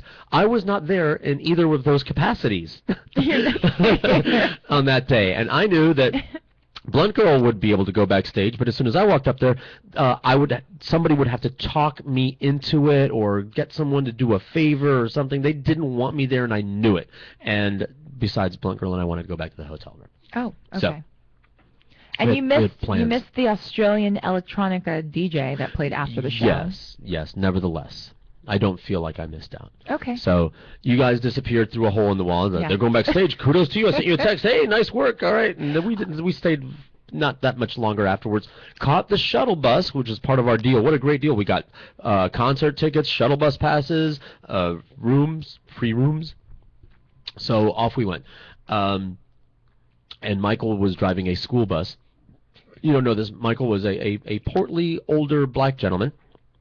And he had a boombox, old school, cassette boombox. No way. Bungee corded to the dash of the school bus. No way. Yes. Yeah. Did you take pictures? I should have, but it wasn't. We were towards the back of the bus when we first went on. Okay. And so because the bus was all full of people, so we were towards the back of the bus. And Michael, the singing bus driver, he doesn't just sing, but he encourages people to sing along with him. Is it one of the songs he played? This was yes. This was the first song that he played, and he's like, "Come on," and we're coming on. Oh. We're joining in. So he played Proud Mesa all the way to the one bus stop. He's playing this, and we're all singing along. The whole bus is singing along. We're doing the parts. We're going. Let me fast forward to like. This isn't the hot one. What's going on here? This is Argentina. Rolling on the river. Yeah. This isn't the one that's like really exciting. Well, then we'll be able to anyway, upload on YouTube. But we're like everybody, like half the bus was doing rolling. This is really exciting and fun, and of course we were already top. So it was great. And come to find out, because our hotel, the Comfort Suites, was, and it says right there, it said on the brochure, at the Golf Village. Well, apparently Golf Village is on the other side of the highway, kitty corner from where the Comfort Suites are. Like, and what? Just look, it says right here, Comfort Suites at Golf Village. And this bus said Golf Village. We asked everybody, Comfort Suites at Golf Village. Everybody said to get on this bus, man. Hey, Michael, it's a hell of a schlep over to the other side of the highway from where we are. Do you think you could on the way back? Because we noticed that he was taking a left, and we're like, whoa, that's not where our hotel is. It's right there. I see it. It's like right there. I could just drop us here. No, so he goes, well, that's not exactly my route, but I'll take you back there because I don't want you to have to walk. So, thank you. God bless you, Michael. Southern hospitality. Sure. Gotta love it. So off we go, and he drops us at the hotel, and I tip him $10, and I says the Blunt Girl, and said, $10, and like, yeah, and I said, yeah, I tip like a coked up Cuban because I believe in karma, and you never know when you're going to see this man again, and it was really nice. But trust me, the $10 is nothing. That schlep through the heat would have really bummed me out. Right. The swamp. Let's call. You go west of St. Augustine, and you're in the swamp. And by west, I mean a block west of of St. Augustine, and you're in the swamp with the crocodiles and the alligators and the frog. So we didn't want to schlep back through the heat, and Michael dropped us, and we were very thankful for that. And I give him $10, and I get up to the room, and I'm like, and I do my self pat down. I'm taking things out of my pocket and putting it into the self pat down. I'm like, what happened, George? Where's my? And I go, and I says to the blonde girl, I go, where's my phone? And she looks at me, and we make eye contact, and she goes, you left it on the bus. I go, oh my God. Wah, wah, wah. That heart-sinking feeling as my heart falls out my ass. Oh my God. Oh my God, my phone. What did I do? I cried. Meanwhile, I said, blunt girl, get to work, because I'm going to need some comfort. So she, got to work on blunts. Okay. Okay. I didn't know where that was going. And so call the phone, text it, please return the phone, the reward, and I'm thinking this is the thought bubble up in my head. Next group of people are going to get on there, somebody's going to find the phone on the seat and go, hey, free iPhone. I'm just going to take this chip out, put my chip in. Sorry, sucker, they're going to see the texts, reward found, and like, screw you. And that's it, and there goes my phone. So meanwhile, on the other side... I go downstairs. Yeah, I didn't know, it's calling. This is what was happening on my side. Go downstairs, go over to the picnic area, and I had to take some medicine. Take some medicine over there, and I'm just feeling sad, just calling the phone again, and there's no answer. I say, that's it, and get back up to the room, and I'm just gonna, I had my little netbook. I opened up the netbook, and I just start logging onto my email accounts and changing passwords and logging onto this one, changing password, logging onto Hootsuite, change the password, logging on PayPal. Not that you need the password to go onto those things anyway. It doesn't save them on my phone, but just, in case, whatever. I'm just doing my due diligence. Yeah. Because your phone is gone. As far as you know, my phone is gone, and I'm just like nauseous and like somebody ripped my heart out. Going through emotions. Yeah. And I'm trying to make the best of it. I'm not going to let this ruin my night. Like, I was like, I feel so bad for you. Don't let it ruin your night. Let's just have some fun anyway. And I'm sitting there at the desk because we're in the discomfort suites. And I'm there at the desk, and right next to the phone, the room phone, and I'm like, after my 5th password change, the phone rings, and I go, hello, and he goes, is this Mr. Rodriguez? Is this George Rodriguez? And I knew the voice right away. My heart filled up with joy. It grew wings and flew. I was, that's Michael. Before I even, this is Michael, the bus driver. And I go, yes, Michael, the thinking bus driver, yes. I go, I got your phone. Yes, please. What can I do to get it back? Do I have to go to your... No, I'm going on my route, and I'll bring it back the next time I'm through. I'll bring it to you. Like, I love you. Thank you. God bless you. No, I'm saying God bless you. I'm saying God bless you, right? That's how excited I was. God of your choice, bless you. So indeed, he brought it back to me, and I gave him more tip money. How much tip money should I give him? You already know. I know. I'm not going to answer. Jack already knows too, right? Yeah. Yeah. All right. I give him $50. That's absolutely good. He was a good day. But how did you acquire this phone? How did he go? Because I asked him when he picked it up. He goes, he picked it up and he started calling people on it before it died, because eventually it died, and that's what I was. It had like 16% on it the last time I checked. And that goes quick. And that goes really quick on an iPhone, especially this one when they got the GPS going and everything like that. So he was calling people, and he goes, first I called this one, first I called Ari, and then I called Ali, and then I called Randy, and then I called... But apparently it was Randy when he caught a hold of Randy. Oh, such confusion. Yeah. So we separated. Yeah, we separated, and you went backstage, and went backstage. Did you have to do any illicit sex acts? No, none whatsoever. All right, because everybody wants to know that in the audience right now. No illicit sex acts. Just I think there was like a Selena Gomez sing along. Okay. But that was another night actually. Okay. But so we leave, like it's time that the show's over, and we start going through the festival, which is completely cleared out of people, but we start, doing the loot look, where you like scour the grounds to see what things people have dropped. Oh, good. No scores. Metal detector. No that would scores. Be a great place for that. Oh, by the way, they search your bags on the way in. They searched my bags on the way in, and I had a whole bunch of things in my bag that I didn't want them to find. They did find something and confiscated it. Your umbrella. Yeah. And it rained. That sucks. See? It rained. They took your umbrella. That was rained. funny. Yeah. And I can't find another. I've been looking for, since we've been back, for the self-opening and closing umbrella. I got a Target coupon. I got a CVS coupon. I can't find that umbrella like that. Anyway, go on with your backstage fun. Well, and we were backstage. We saw like the printing. We saw where people were getting tattooed, but no, the show was over. So we leave the grounds and we're walking through St. Augustine. And of course, we've been drinking forever, all day, all night.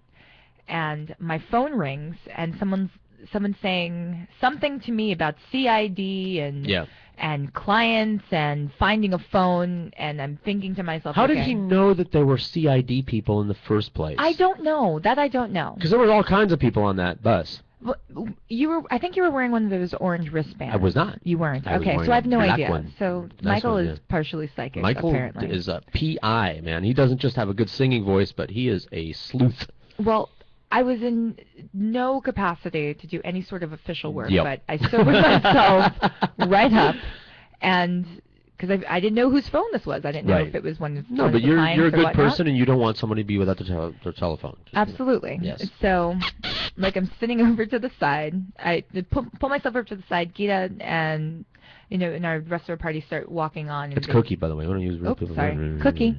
All right, Cookie goes over to the side, and I'm trying to figure out what this person is trying to say because I can't hear them. Right. And then finally they call me from the phone, and I see that it's your phone. Mm-hmm. And then we start piecing things together, and I couldn't remember the name of your hotel. Right. Until I remembered you bitching about it, calling it the Discomfort Suites, and then finally the phone Fake next fancy. to you. Redefining fake fancy. But this took like 30 minutes, which is an eternity in inebriated time. Sure. It's also an eternity in oh my God, I lost my phone That time. too, yeah. Yeah. So while everything phone went got back. So while everything went without a hitch over here, it was complete chaos.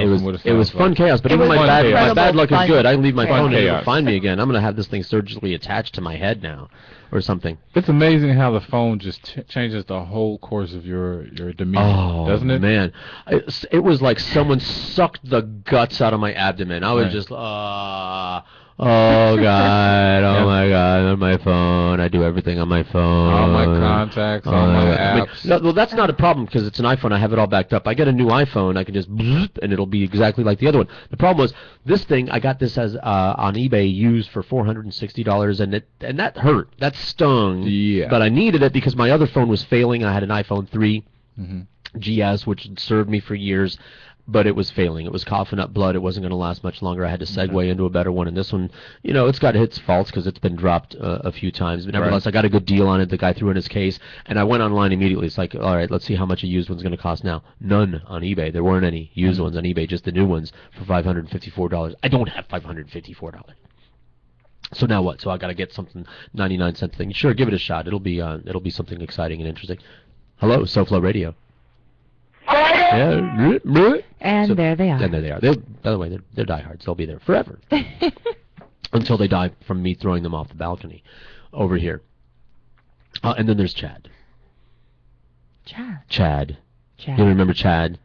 So No. we pull into the our first night there, a Thursday night. We pull into the Holiday Inn suite, Holiday Inn Express and Suites. What's the difference? Holiday Inn Express is like a mini Holiday Inn, a scaled down Holiday Inn, Holiday Inn Light, Holiday Inn Express. Holiday Inn Light. That's the perfect term. I think it's the refrigerator that's the difference. The refrigerator in the room. Okay, I don't know why they have to make the distinction, but nevertheless, it's a spin-off of the Holiday Inn, and that's where we are. And we go to the downtown orientation thing, and when we get back to the hotel, and every time that we went back to that hotel, there was that group of guys. They're like 5 guys all wearing matching blue shirts from an air conditioning company. I'm presuming that they were there for the show also, to provide the AC for the trailers and the tents and the things. Because here's this entire crew staying at a hotel, air conditioning shirts and things. I don't know which one of them was Chad, but they look like a bunch of good old boys. Not the like black-toothed good old boys, just typical, you go north of West Palm, it's right? Duck Dynasty-esque. Yes, well, that Louisiana, but we got... oh, you get my drift. Yeah, they drift. They're like driftwood. I got some banjo music in here somewhere. Yeah, here we go. Or this one. Oh, this one. It's this one. Yeah. The other one was the St. Augustine Sure. music.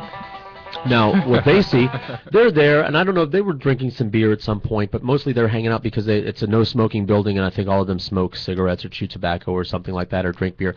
So every time that we left on an errand and came back, these guys were down there milling around in the parking lot. And so what they saw is my SUV showing up and leaving repeatedly with 1 to 3 women at any given time. Sometimes it was Randy, sometimes it was Blunt Girl, it was in a different combination. Sometimes it was Cookie and Blunt Girl, Randy and Cookie, you know, this and that. And so I figured they're doing math in their head. You know, they took off their shoes and did some saffron, like Jethro. And I can hear this conversation. They can't all be his. All right? They can't all be his. He's an older guy, so I bet you the older one is his. I tell you what. And that other one's his daughter, and that other one there, the dark one, must be the nanny or something. I don't know. I'll tell you what, I'd take the dark one. The dark one's mighty nice. Whatever, yeah. So they're doing math, and they're figuring, well, there's a lucky feller, but he can't all be his. He can't have all of them. At best, he's got 2 of them. We're going to pick up the spare. Whatever that Chad, means. Whoever that may be. That's a bowling term. We'll get the spare. Yeah. I bet you. So one of our errands, I forget which errand it was. Oh, I know. Blunt Girl and I went for a walk on this particular occasion, and when I got back, and when we were walking past the vehicle, my vehicle, that's when we saw, and I would post it, but it's his phone number on there, written on the back in the dew and the dust, the dusty dew. Mm-hmm. The moist dust on the really big letters on the back of my SUV was Chad and a phone number. Oh, by the way, since I got the picture, let's do some PI work over here. Okay. And see, yeah. Are we going to call him? Oh my God. Oh my God. You wanna? Sure, why not? He might be working on some AC. It's actually a violation of law to record someone. We're recording everything. To record someone without their consent. Yeah. We'll tell them. Nevertheless, but what I want to do is I want to find. I want to do some PI work and look up the area code. Okay. And find out where Chad is from. From Tallahassee. Tallahassee, maybe. All right. We got big raccoons up in Tallahassee. What's 813? 813. Anyone? Tampa. Anyone? Really? Just like that? Just that fast? Tampa. I was a bill collector once. Okay. I'm going to verify this because I don't believe you. It's okay. I mean, that sounds about right because we know people in Tampa. Area code. Tampa. Like that. Good job, Jackie. Yeah. So they're obviously from Tampa on a job. Or they were there to... See, here's why I think that they were on a job, because they were wearing the uniforms. They were wearing the outfits. If they were just there to see the show, they all wouldn't have been wearing those matching blue air conditioning shirts and standing in front of an air conditioning work truck and things. So anyway, I thought that was really funny. Thank you, Chad. I'm very, very flattered. And then the following morning, and this is it's a fun thing. Here's Blunt Girl and I looking just at our best at the morning breakfast buffet. Because everyone looks their best at the morning breakfast buffet. Her makeup's a little bit smeared. You know, we're all... I think I was down there in my leopard pajamas. Yeah, we're in jammies or something like that. She was in her pajamas, and there they are. And, you know, we're sitting at the table. We're all sitting at the table, you know, leaning in to real like forehead to forehead to talk and canoodle a little bit. And there they all were, looking at us. Looking at us like, okay, maybe, all right, there's two. There's still two. There's still two up there. We know there's two up there. And then, of course, we left. So I don't know if anything happened for the rest of the weekend with Chad and all his boys. Oh, no, we didn't see them. Because I kept trying to say, come on, text them, but only one person was available, and that would have been Cookie. She didn't want no part of Chad. I'm like, well, give Chad a shot. You don't know. You don't know which one of them is Chad. You don't know. Call him up. See what Chad wants. We could call him off the air. I mean, we got another hour worth of show. That's exactly what we were talking about. Jack, hey, Jack, call Chad. And say, hey, oh, he doesn't know you're black, so it's not even going to work. I think he'll probably pick up on it. Ever notice? To me. Yeah? Yeah. And tell him that you need your AC fixed. Hey, my wife was up in St. Augustine over the weekend, and you know, can you make yourself sound blacker? Is that something that you can do? Blacker? Can you blacken it up? I mean, I don't know. I don't even know. Black it up. Okay. Black it up. I don't even know how to do that. I mean, I just know how to blacken. Oh, look, it's Bruce Silverman calling. We've been waiting for this call all day long. Hey, is this Chad? You've been calling my wife? I've been calling my wife. What? I want to know why you wrote your number on the back of my SUV. Bruce Silverman, ladies and gentlemen. Bruce. Hey, George, how are you? I'm doing well, thank you very much. Give Bruce some juice. Oh, we got some beverages in the house tonight? Yes, freshly squeezed. I'm squeezing it right now, as a matter of fact, and the juice, too. Oh, well, thank you very much. I feel privileged and honored and all of that good stuff. Welcome to the show. I did a little bit of the talk up at the beginning, but that was just foreplay leading up to this whole promotional phone call that you're going to make now. Wow, I get to be you were foreplay. I get to be intercourse. That's you get to finish us off, Bruce. Give it to him. Happy ending. The pressure. I hope I can last longer. There's a than lot of 3 pressure. seconds. There's a lot of pressure, so don't keep me waiting too much longer. You're the happy ending, Bruce. Yep. I'm going to try. The happy ending hopefully will be tomorrow night as the Strikers take on the Cosmos, and hopefully the outcome will be a little bit different than the very first Strikers-Cosmos game I saw 36 years ago, because the Cosmos won 3-0. So it's gonna be great. I'm incredibly excited for SoFloRadio to add a major sports product like soccer to the mix of our program. I think it's fantastic. Yeah, no, we're listening. Keep going. It's going to be fun. I'm playing sex music in the background. I didn't realize I was calling in so that you guys could take a 20-minute break. Oh, yeah. No, I'm going to keep working. I'm going to play sex songs while you're talking. Oh, great. That's wonderful. Hey, by the way, who's in the studio right now? Randy and Jack. Hi, Bruce.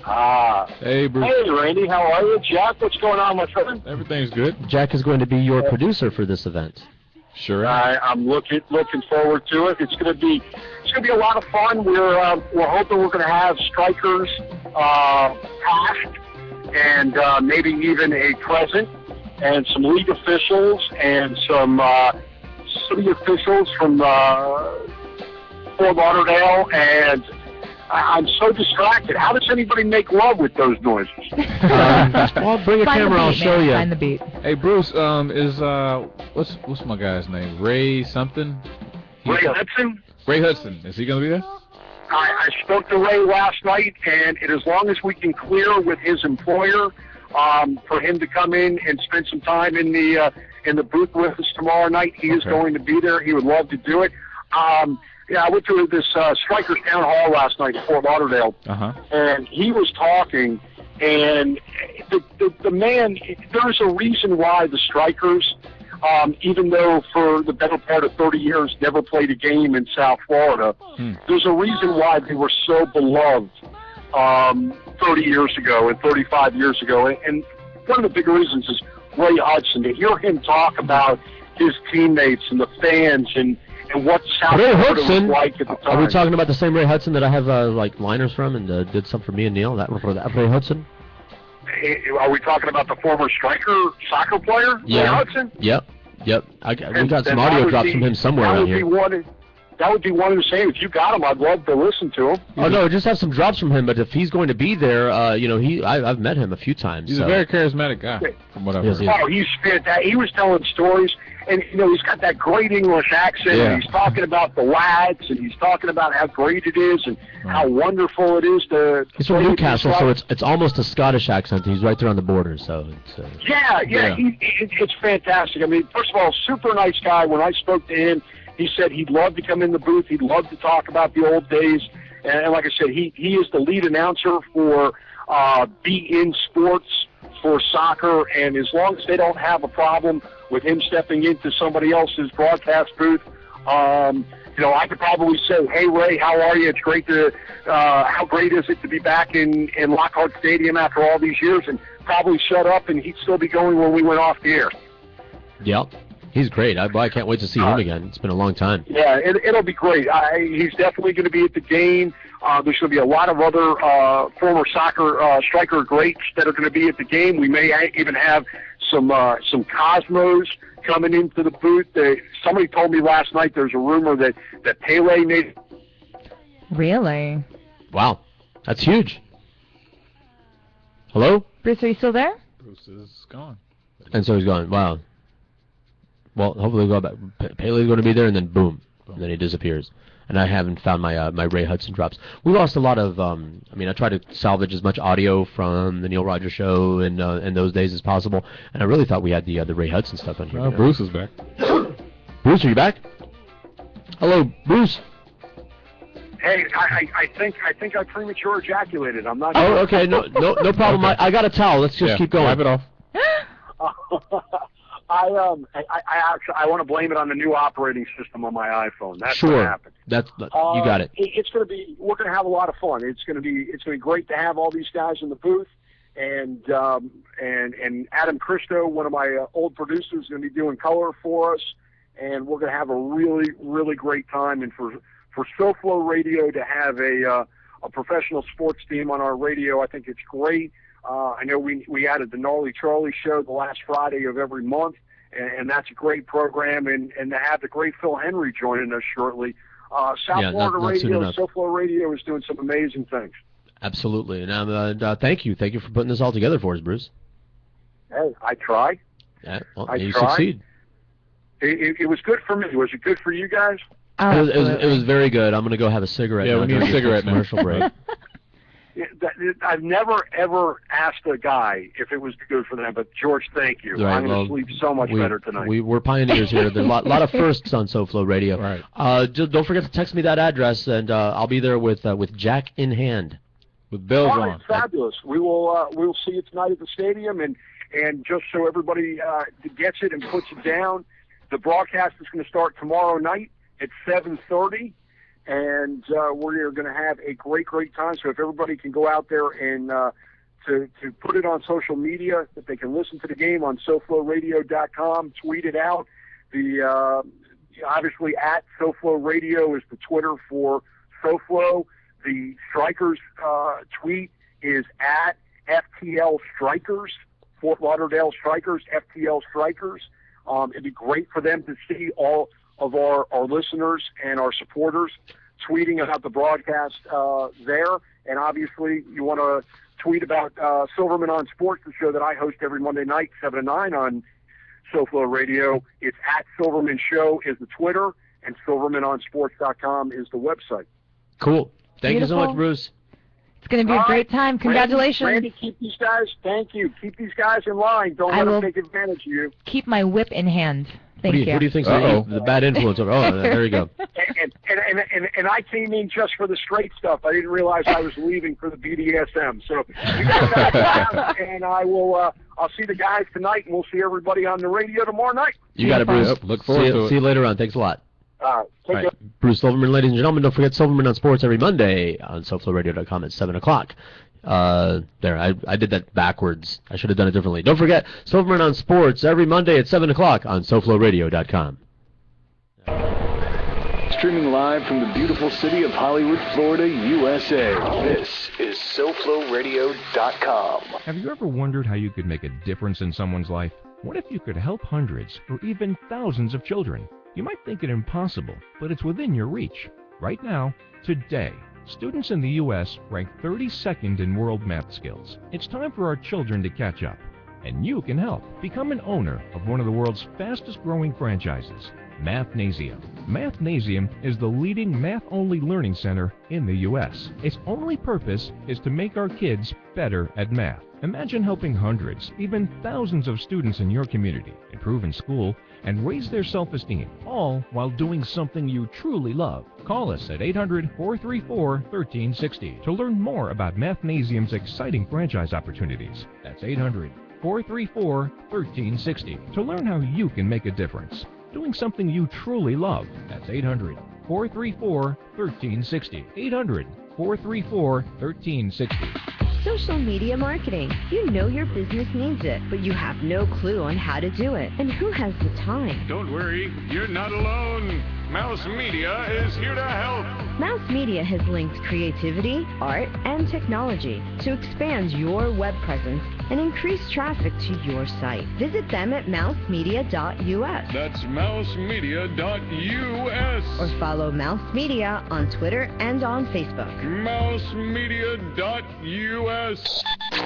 join the club that gives you stuff. Hey, thanks! Radio Loyalty. Here's how it works. Just click on the Radio Loyalty banner right now and sign up. Then, you keep on listening like you already do. But now you earn points. Those points add up, and you can trade them in for stuff in the Radio Loyalty store. Earn more points by sharing your station with friends on Facebook and Twitter, answering surveys, and by using the apps in the New Players App Store. Pretty simple, right? Radio Loyalty. Click that banner to join now.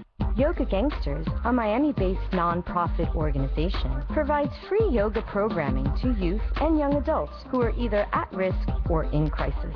The Yoga Gangsters' mission is to use yoga as a tool to teach youth self-awareness, self-respect, and self-control. If you're interested in establishing a program or wish to make a contribution, contact Marisol at 305yoga.com or explore their website, yogagangsters.org. SoFloRadio.com. Give us a call at 954-99-00036. Skype name SoFlo Radio. Mobile users call 954-99-00036.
That's a short song. Return the favor, ladies and gentlemen, on SoFloRadio.com. The George Rodriguez Show featuring Randy Rocks and Jack Frost, ladies and gentlemen, over there.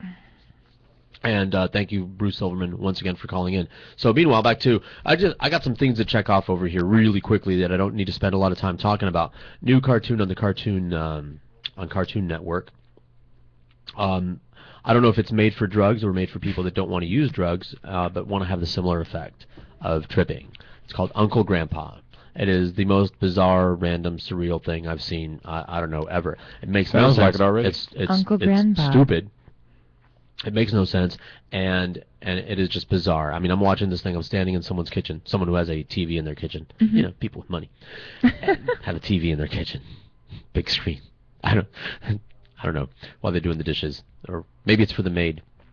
All the maid does is the dishes. They can watch Uncle Grandpa.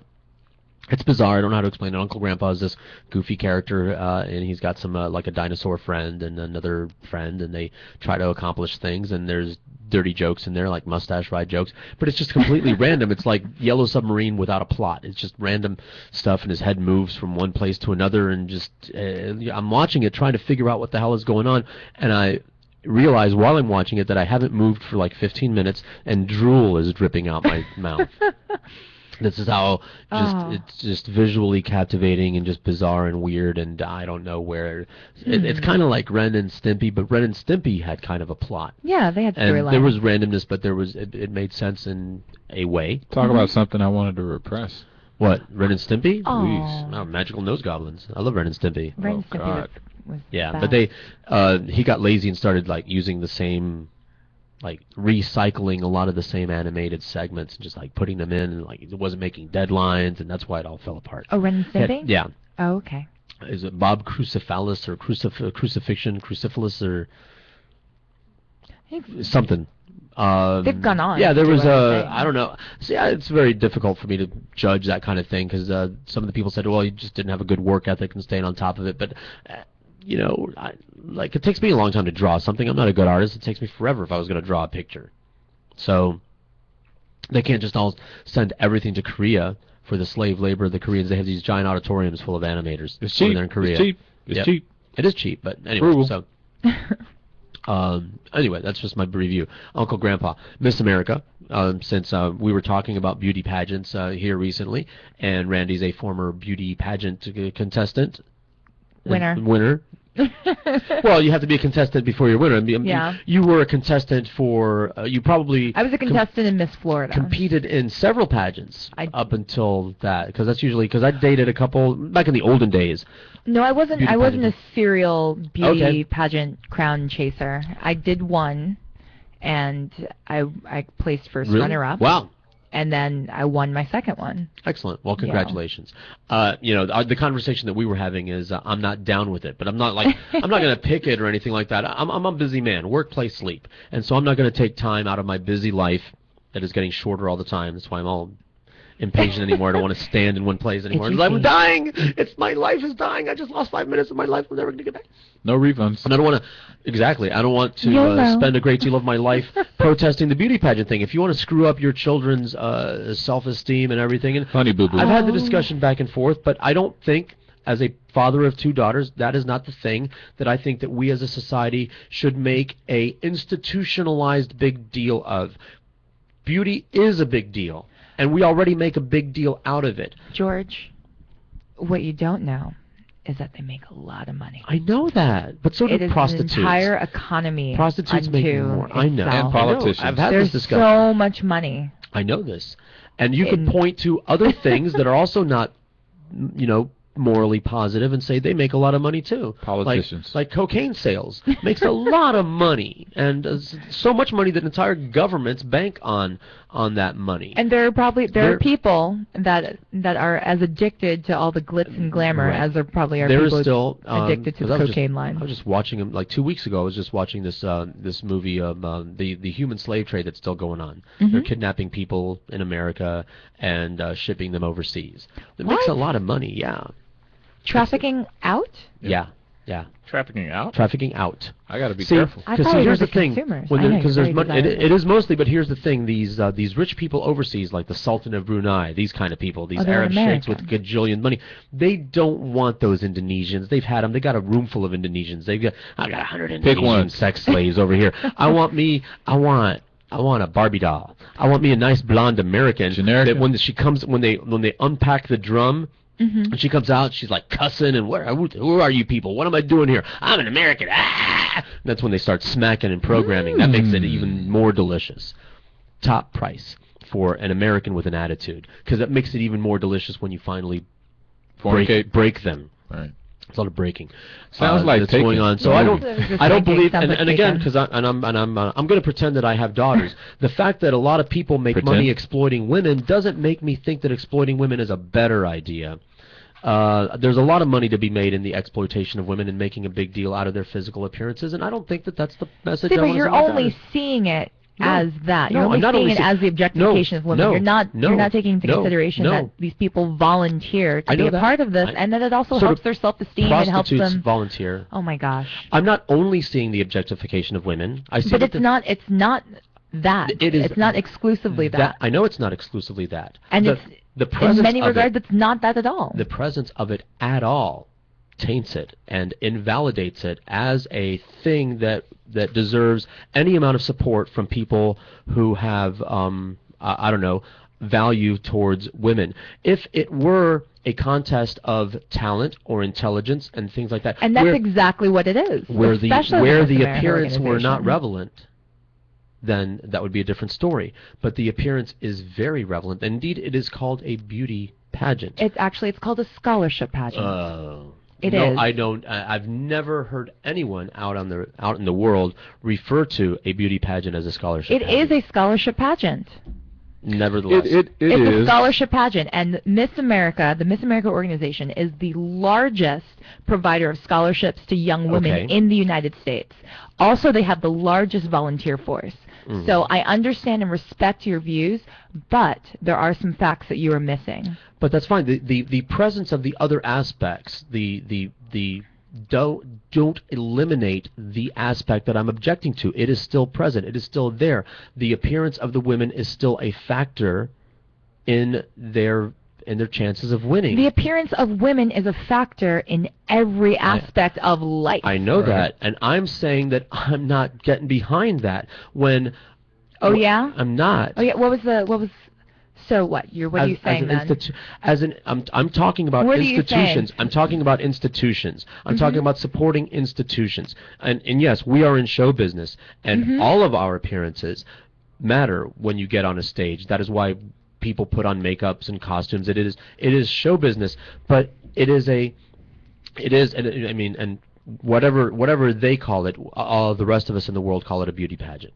And I've even emceed them in my early radio career, in Libby, Montana. But nevertheless, I have emceed these pageants, and I didn't think anything wrong. Pageant in Libby, Montana. I really didn't start. Well, they starts every little town. Every town has every single well, not every single, but every Miss America has started out with a preliminary pageant in their small town. In their small towns, and I've emceed more than one. I really didn't start thinking about it until I had female children and started thinking about what they're seeing out there in the world and in society, what they're seeing on the television, and the values that they're learning from the external sources out there in the world.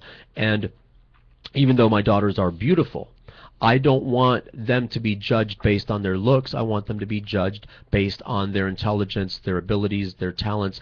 I don't want them to be subject to this kind of superficial judgment that women have been judged by all throughout history. By who? By society. By society, by men.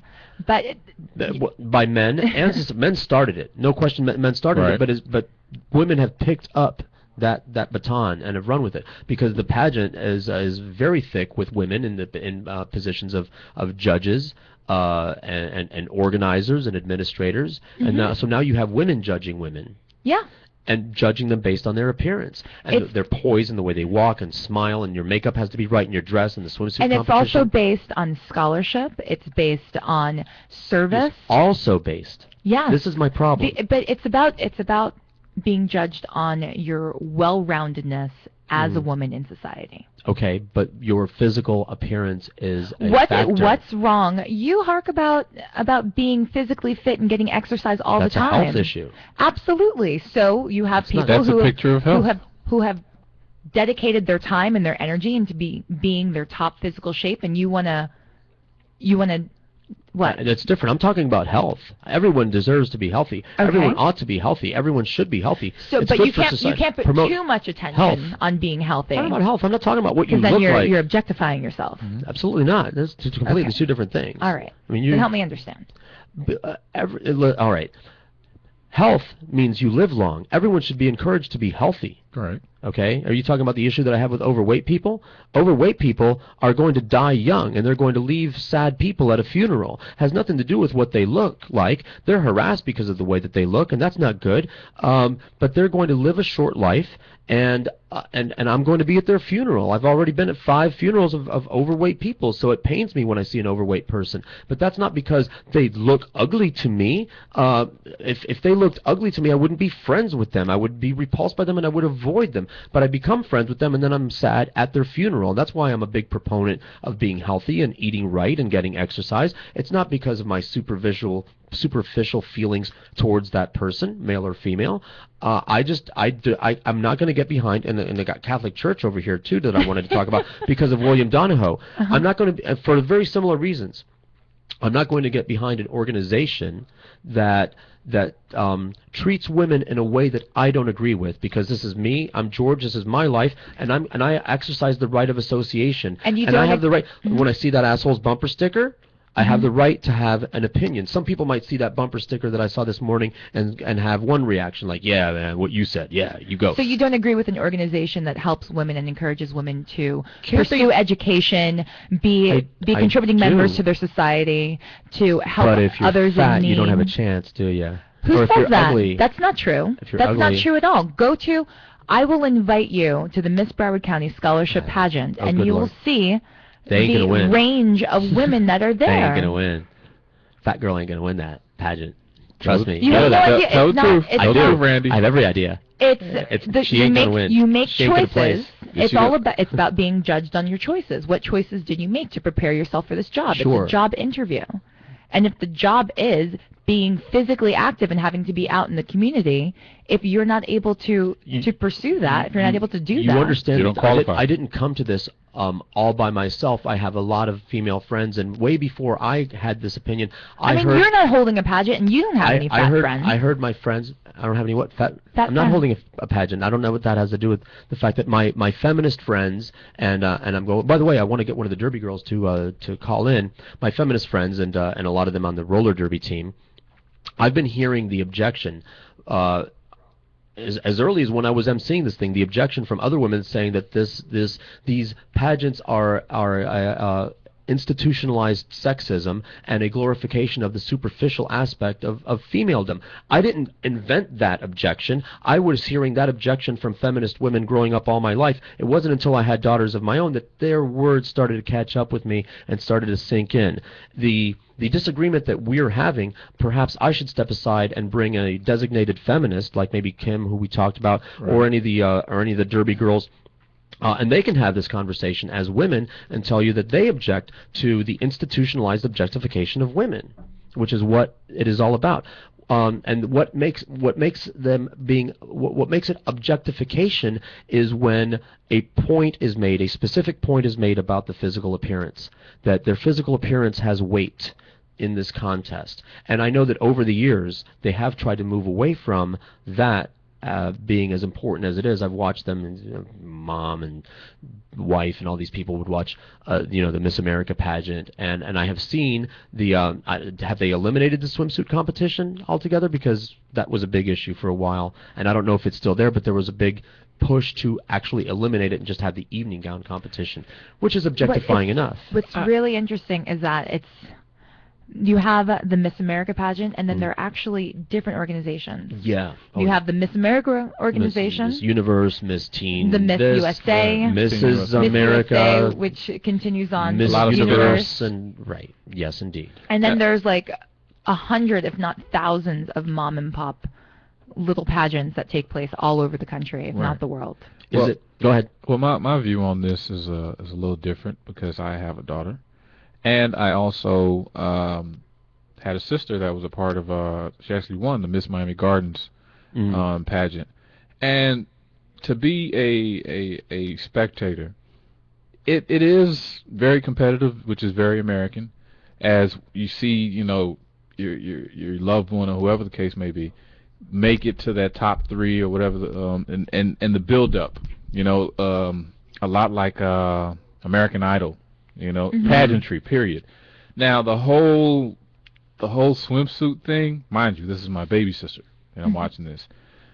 It's not as if they're twerking it or doing something that is so degrading to women. It's in my opinion, it's almost like you're encapsulating the embodiment of a active, smart, well-rounded woman. I don't see it as, okay, just stand there and smile and do something that doesn't show a well-rounded woman, because I'm speaking from experience. I feel and it's not in the Miss America pageant. It's not even called swimsuit. It's called lifestyle and fitness. Lifestyle and fitness. And it's I'll really by any other name. Are you fit? Yes, it's the swimsuit portion. Mm-hmm. But are you fit? Or do you take care of your body? So they should have a contest, like a slalom or a obstacle course or maybe a triathlon or something like that to see if they're actually, fit. I think in some years when they've televised like the leading up to the pageant, they have done things like that. Can you because my personal involvement is that I have daughters, and your personal involvement is that you have been actually involved and victorious in there.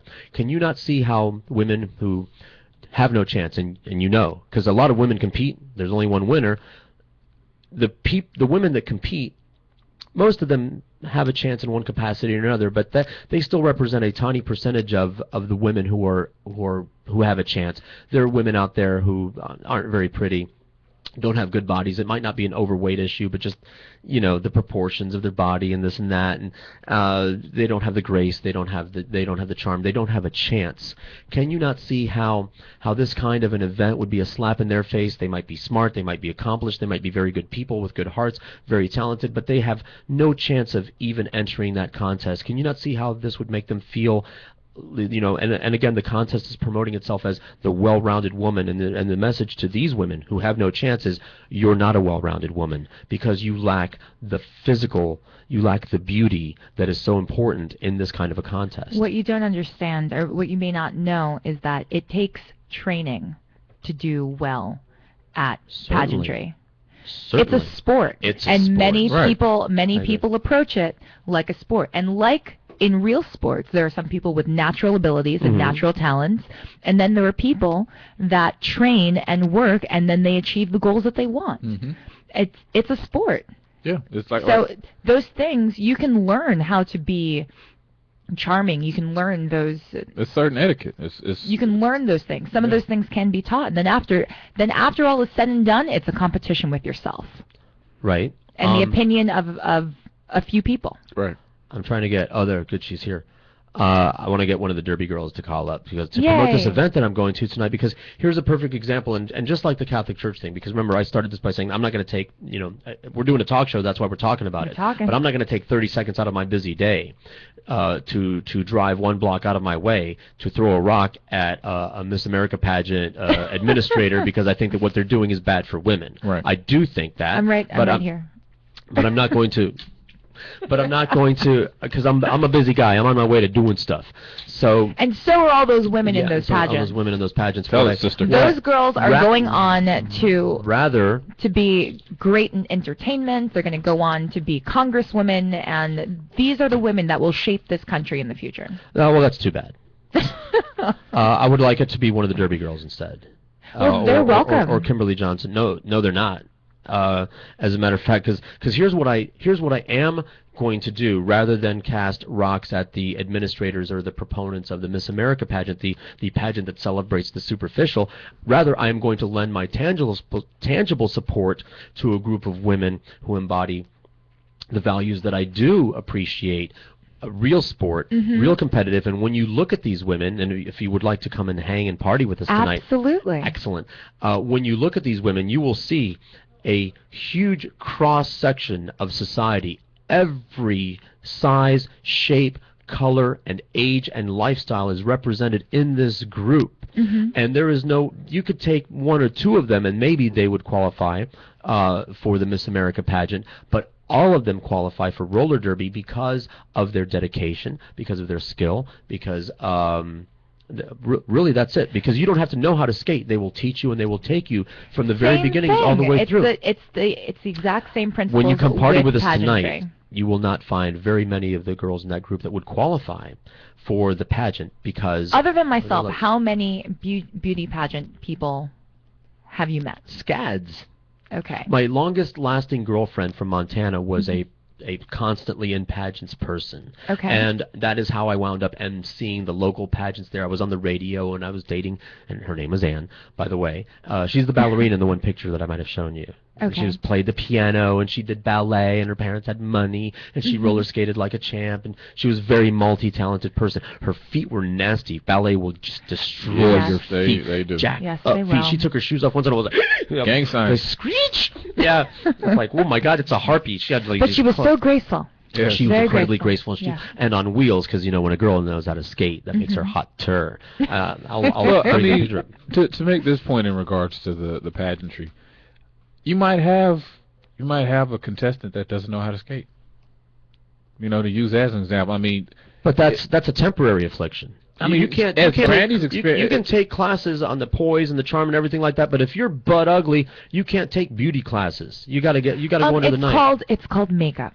Ooh, boy, there'd be a lot of makeup involved. It's called makeup, and every woman just, all they would need to do is to learn how to enhance their own features, because everyone's beautiful. Yeah, George, you're pointing at the fact that, I don't know, you're thinking of Broomhilda. It is a part of our life. Not everyone wants to be in a pageant. Right. And you don't have to. It takes a certain type of girl to be a derby girl. It takes a certain type of woman, I should say, to be in a pageant. I mean, you must feel that you fit that criteria of being a well-rounded woman to even think about being in a competition. I've had, like that. yes, I've had plenty of female friends who are pageant, were current, are former, and still are big proponents of the pageant scene. I have many more female friends who don't dig it, and that's the nice way of putting it. How about that? Who think that it is exactly what I am saying that it is, an exploitation of women, just dressed up and with other stuff all around it to make it look like it's not so much that. See, we in society, the appearance of a woman is already a very important factor in the success of a woman in the workplace and getting a man, and getting out of a speeding ticket, talking her way out of a speed. Let us all admit that the deck is stacked in favor of the beautiful people. And because men are in more positions of power than women still, and some of us don't dig that, but we hope that will change. Still, most of the positions of power are occupied by men. So the people that are in a position to dole out favors, money, get you off the hook legally, not write you that ticket, more times than not, that's a male, which means that the beautiful woman is the person that is in a position to be the recipient of that grease. The beautiful woman has advantages that no other type of person has in our society. There is already a lot going on in favor of the beautiful woman. The beautiful woman already has advantages that the rest of us can only envy. For there to be a pageant specifically designed to celebrate the beauty of beautiful women, I think is redundant, and I don't think that it is a positive thing in our society. I think that the pageant should be, the spelling bee, or the this or the that, or even one of my female friends does that CrossFit thing and competes in those, the CrossFit thing, and that's the standard is how long you can go and how high you can climb and the weight that you can lift, and it has nothing to do with your face or your poise or your smile. I think you're being also very intelligent. You're cutting people off, George. By the way, and just to disclaim this, there is no way that you're going to win one of these pageants without being very intelligent and very talented and very skilled and very practiced in the things that you do, which is why that's what the contest should be about. And your looks should not be a factor. That should not be a category in the judging. In order to make it really honest, everybody should wear a mask. How's that, to make it really honest? Because the beautiful women are always going to be favored by judges. But beauty is in the eye of the beholder. That's why they have a panel of judges. Not everyone is going to think that the same person is beautiful. Yeah, they're not going to gauge them all the same way. The panel should be blind. And also, now we're talking. Also factor in, George, with what you're saying. You're all for competition, but in regards to this, because of one aspect, which is big, I get that, the beauty aspect. But it's not even like the real factor in the judging. Right. The most that's being highlighted is the competition itself. So the same way you feel about the spelling bee, which is broadcast on television, and other events, which is really what America's about. The whole pageantry, the whole why do we have televised competitions of hot dog eating? That's not my fault. No, I'm just saying. But hot dog eating contests don't objectify women, so I'm not going to. Did you see who the winner was of the Miss America pageant this year? That's why I brought it up. I wrote Miss America because within seconds of her winning, the racist hate tweets started coming in. Right, but that doesn't have anything to do with the pageant. No, of course it doesn't. A woman of Indian descent. Yes. Right. Won Miss America. Congratulations, Nina. Congratulations. Absolutely. Absolutely congratulations. And you go, girl. And shame on all you people for all those hate tweets. Absolutely. Bet you that guy in the garage with that bumper sticker was one of them. He's driving a German car. Or the losers that keep calling him. Yeah. He's driving a German car, so he's not bigoted, because everybody knows the Germans. They love all people. That's their new PR campaign. Yeah. The Germans. Yeah, that's why I brought it up, and that's another thing, because I just And by the way, I know the contest has changed over the years, and it has changed because of the hue and cry from the feminist community saying it's wrong to make this a beauty contest. It's the wrong message to send women. There are 4 points on the Miss America crown, and I've been indoctrinated very well. I would imagine. Those points stand for style. Do you have a tattoo? Is there a brand on your ass? No, but I have M-A. Oh, goodness. Is it on the inside of your lip? No. I'm sure there probably are some diehards that have, their crowns tattooed on. Mm-hmm. No, I don't have any tattoos. No. Wow. I do. These type of people exist. Are you never going to? I don't know. Like, I was 40 when I got mine because I wanted it to mean something. I have an idea of what I would get. Either I'd get something tribal to cover the scar in the back of my neck to look like an alien probe. I think someone suggested. Yes, indeed, yeah. Or asshole would have said that. I think it was you, George. Oh, yeah, this asshole. Yeah. That's because I'm superficial. Or I would get like an old-fashioned ribbon bow, like in red, to symbolize me being a gift. Oh, that's nice. To myself. Where would the bow be? What would the bow be around? Probably on the back of my neck. Okay. Because the lower back That's area cute. has such a my bad Maori merit connotation badge I earned to at it. fair and square by hanging out with Maoris and learning hakas, and it was by invitation only. So that's what I always wanted a tattoo, but I didn't want to go shop for one. The sailors that would come back with tattoos from Polynesia, it meant something. It meant like, look, I went there and I got this. You don't have this because you got to go there to get it. It meant something. It was a rite of passage. It showed that they had gone there and returned, and I wanted, and that's most, and in those cultures, your tattoo meant something. It was meant that you accomplished something or to mark some event in your life. Right. And it wasn't just the event in your life is that we're in Key West and we're all drunk together. Although that's tattoo worthy. It's still a rite of passage for many. We should have gotten tattooed Or in I'm a St. guest. Augustine. Or I'm a guest on. It really could have happened. Like it really. So what? Tell me about the backstage tattoo thing. Actually, I think Cookie wants to call back in and talk about it some more. Really, the backstage tattoo? Well, I don't see the phone ringing. If you want to call back. Okay, so they have there's and the last S is service. Oh, okay. I didn't get that fourth one in there. Okay, no problem. So they have this large trailer where they do all the printing on site for all the banners and the menus for the where all the food is and all those areas. Right. They print all of those things on site, and Cookie and I got to go to this trailer where they do this. But also in the trailer, they had this really cool woman who was covered in tattoos and wore really funky hipster glasses. Okay. And she was doing tattoos all throughout the weekend. I think she did like 80 people from the start of the concert in St. Augustine. I'm going to get a tattoo of a UPC symbol on the palm of my hand to freak out the Christians. Speaking of... Mark of the Beast, that's what they think is going to happen. Mark of the Beast. Yeah. Okay. Well, I'm sure it's just like right freaking. around the corner. Yeah. Well, you just wait for the real thing. I would like to get a real UPC symbol scan on my hand that reads something when you scan it. So I'll go to the supermarket and I'll like scan my own hand and it'll make something stupid. Like $79.99. Like booger come up on the display or something like that. Yeah. Or the devil. $6.66 come up and I watch the cashier. Now, George, what's the name of this new clan? Oh, there she is. Oh yeah, Cookie. I'm glad that you put it in quotes there, Jack. That was very nice. Now it won't be alphabetical. Oh my God, what are you doing to me? Hello? Oh my God. Cookie, they want to know about backstage. Yeah, what'd you have to do? We didn't have to do anything. We just had to be ourselves. We didn't have to be pageant queens or anything. Nice. Excellent. We had to drink beer. Aw, they made you drink beer? No, they didn't make us. They just offered. It was super cool. I think they said like 13 people ended up getting tattooed.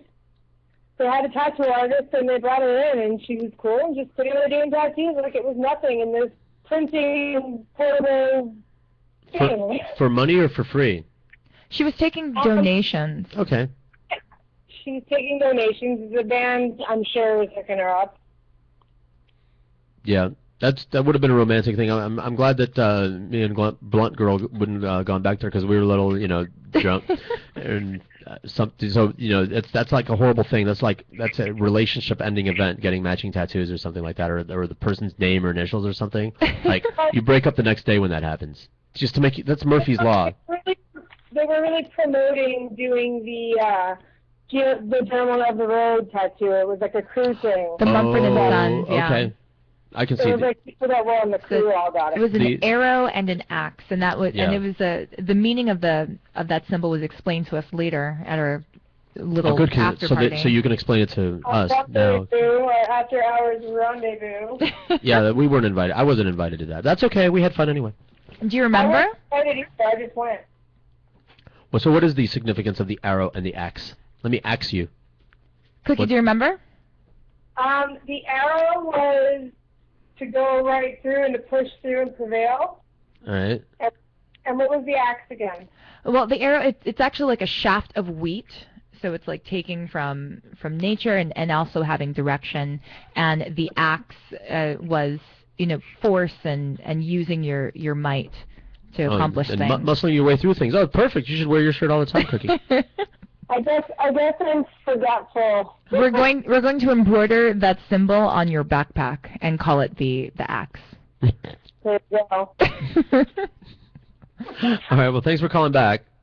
All right. Have a good one. All right. Thanks. We'll be chit-chatting later. I'm trying to get one of the Derby girls calling. Boston Johnny's in Hollywood. Look up the address if you want. From 9 o'clock until I don't know when. They're going to have another Derby girl party event fundraising thing. They sell Jell-O shots, and it's going to be fun, and I'll be there. You know who else is going to be there? Who else is going to be there? Colombo. Tony Colombo is going to be there. I'm just saying. He loves this. You know that he played that at board. I don't know if he had a show. The story. He played that. It was a Friday, and he played it in the boardroom full of like all the people, the supervisor, the regional supervisor, and everything. right there at the end of the meeting, he said, "I don't think that." He says, "I think we're doing this all wrong. This is how I think that we should have our sales approach should now." And I don't know. I think I got it in there to Tony's. I want to find it, but it's in the wrong thing. I think it's worth playing again because we're not going to take another break, so I should just find it and play it. He says he set it up by saying, "I think that our approach is all wrong, and this is how we should be selling our spots from now on." And then I don't have it. I don't have it on my computer. How come? Jack? Do you have it on yours? I'm looking. What do we have it under? I'm looking. This is taking way too long. Sprinklers. Fire sprinklers. Tony's. I thought I had it under here. We got fire. We can put fire over that, and that's going to make my computer blow up. Fire water. So many. Yeah, I got Bruce Springsteen. I'm on fire. I don't know why I don't have it. I got Wayne Sprinkler. That's it. Wayne Sprinkler? That's it. Fire it off. Totally. Fire it up. Like, double click on it. And then pot. You got the. Why is that pot down, man? Why is that pot down? And it's the wrong one, too. Yeah, turn it. Oh, man. Start it over. Start it over. Bag it up. Start it over. Crank it up.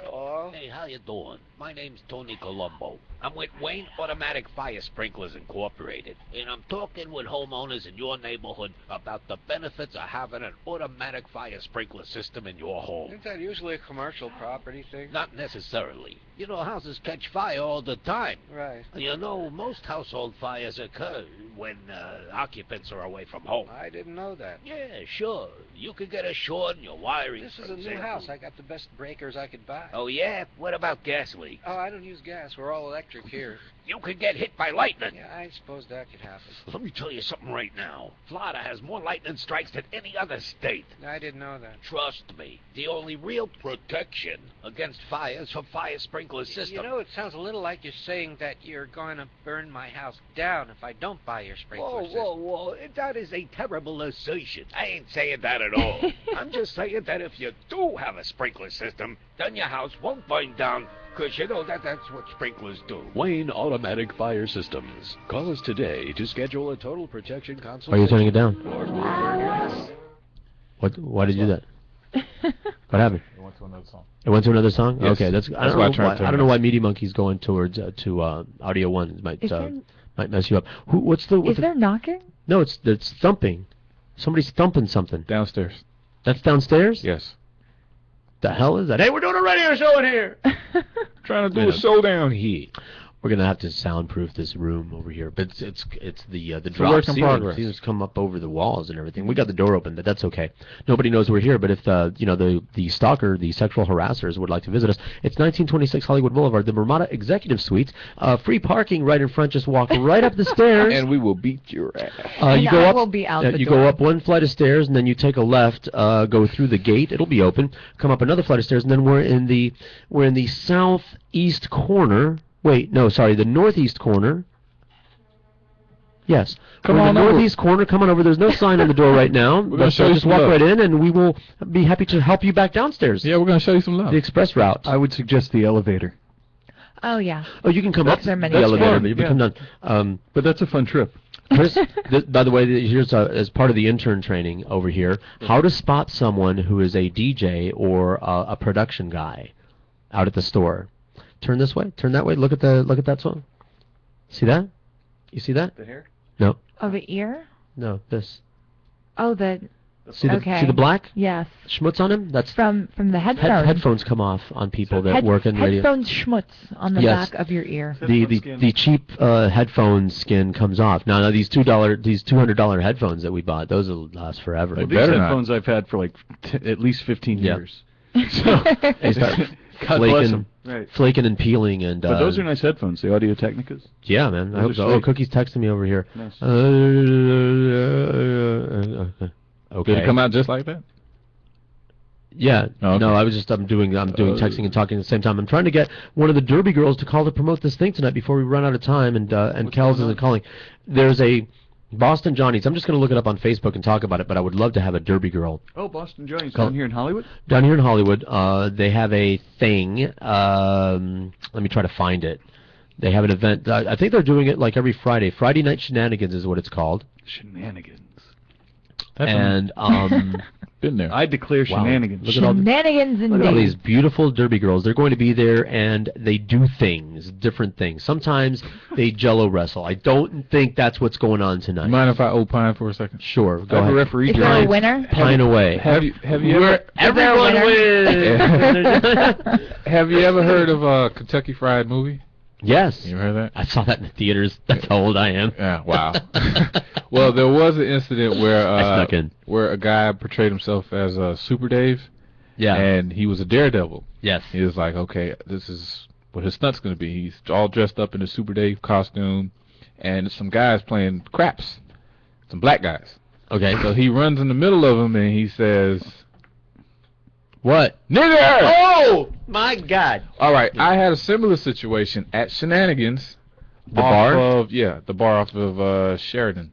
Okay, so there's two. That's Shenanigans West. Okay. Sheridan and Park Road. Right. My favorite of the Shenanigans. Right. Shout out to John Jarris, who's there all the time playing pool. Right. So I really had to use the bathroom. Okay. And I was having like a meeting for the T-shirts and stuff. Okay. And the only place available, because all the white people inside of Starbucks were looking at me like I was plotting to rob them, was Shenanigans on St. Patrick's Day. Wow. Boy. You talk about the weirdest feeling. You walk in there and all eyes on you, and I just made a beeline to the bathroom. I don't want to look at anybody, just straight to the bathroom. So that was similar to Kentucky Fried Movie. Like, what are you? Do you know? Did you read the name of the bar? Shenanigans, St. Patrick's Day. You don't fit. Did you tell him your name was Jack McFrost? No. Very awkward. Just in and out. Thanks for letting me use the bathroom. I'm out. Back to the meeting. So that was similar to a Kentucky Fried Movie. Like, I didn't say any epithet, but still, it was quite uncomfortable. Okay, I'm joining this event over here. Just so you know, it's called this particular Friday night at Boston Johnny's is Backyard Boogaloo. Backyard Boogaloo. Yes. Whoever the referee is, you have to Jello Shot Friday, Backyard Boogaloo, Boston Johnny's tonight in Hollywood on Dixie, just south of Sheridan. It's on the west side of Dixie. You can't miss it. It's a big place. We'll be out by the Tiki Bar serving delicious adult beverages, presiding over the best music mix in town. Come and get your drink or boogie or sing along to the tunes and enjoy the fresh air, which is going to be hot. $1 Jello shots, $1 other shot specials, bucket specials, and they're going to do Wii bowling and you name it, I play it music by whoever the hell is it's going to be hosting there. I'm going to be there. Tony Colombo is going to be there. Tony. Blunt Girl's going to be there. Randy's going to be there. I had no idea. I thought, normally you fly out here on Friday because you have to go to work. Mm-hmm. But that's not a today thing? No. Okay, well, then you're invited to be part of Shenanigans. the Shenanigans. Shenanigans. At Boston Johnny's, not Friday. Shenanigans. No. Shenanigans at Boston Boston Johnny is great. And, the best thing that I like about Boston Johnny's, it's actually stumbling distance from my crack apartment, from my ghetto apartment, my ghetto fabulous apartment. Yeah. I could stumble on home. But you won't. After that, but I probably won't. I'll be driving drunk. Actually, I have several designated driver options this evening. Oh. Because Tony Colombo doesn't drink. Really? Really. So we can carpool. We can convene at the apartment for hors d'oeuvres, and then we can carpool, and I can get drunk as a skunk, and I might just Get drunk as a skunk. George, I have to say, whenever Jello wrestling is brought up by that scene from Old School, Blue, you're my boy. Yeah, pops in my head. I've got pictures of Derby Girl Jello wrestling events, and it happens. Yeah, they should just It's abandon true. roller derby and do that, and raise way more money. Blue. Sometimes, and I know you're going to ask us, like, are you allowed to wrestle the Derby Girls? People always ask that. Is like, can other people? It has happened in the past that during other fundraising events, after you sign the release, that they do allow certain foolish individuals to wrestle the Derby Girls. There's a good chance They got they're Eye of the Tiger inebriated. going on. What's that? They got the Eye of the Tiger. Yeah, sure. Well, I just, here's the thing about the Derby Girls. Here are girls who hurt each other for fun. This is their hobby. Is they willingly join a sport where the chance of injury is not just high, it's a certainty. It is almost assured that you're going to get hurt doing this. You're going to fall down. You're going to get elbowed. You're going to get hip checked. These are just the legal moves. These are just the things that are allowed to take place. Then there are the things that are not allowed to take place where the girls are, you just got to sit down for a while. You got a penalty. Go sit down for a while. Well, in pageantry, the scars are emotional. They last much longer. I know. It's worse.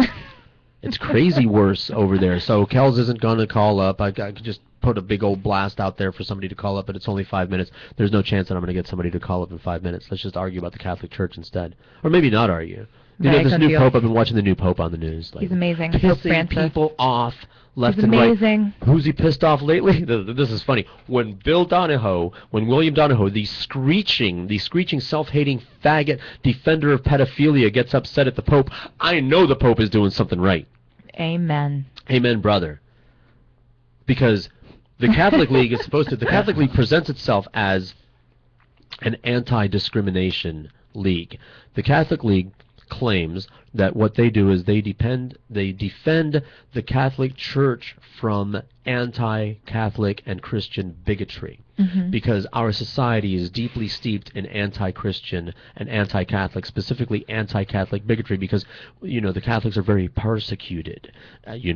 They have always been persecuted. They're the underdog. Never mind the Inquisition, and never mind how much wealth they have, and never mind that they're the single largest religion in the world. They're beat up on. They're poor and beleaguered and beat up on by people left and right. But really what they are is they're the apologists for the pedophile priests. William Donahoe is the guy that runs around telling people that they're bad people when they have a problem with men raping little boys, bending them over and having sex with their butts. If you have a problem with that, William Donahoe is going to jump down your throat and say that you're bigoted against Catholics. And that's those what the people, those people were not representing the Catholic Church when they chose to do those acts.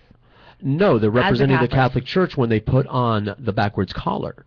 And it is at that point that I have a problem with them. They don't have to go out and rape a child for me to have a problem with them. But then at that time, at the point when they rape a child, then everyone should have a problem with them, including the congregation and including the Catholic hierarchy, including the bishops and including the Pope. But what has been happening up until this Pope is the cover-up and the shell game and let's pay off the parents and move this priest to another parish. So it is not that individual, it is the organization. Mm-hmm. And they present themselves as an organization that is there to represent godliness. This is the business that all religions are in, is spiritual guidance. And so they make the claim. Now let's forget my particular objection. They make the claim that they are going to guide you spiritually, that they are going to, for the money that you give them, that they are going to instill you with positive values and share positive values and positive messages with you that are going to make you a better person. That's going to they're the shepherds of your morality. They're going to help you be a better person.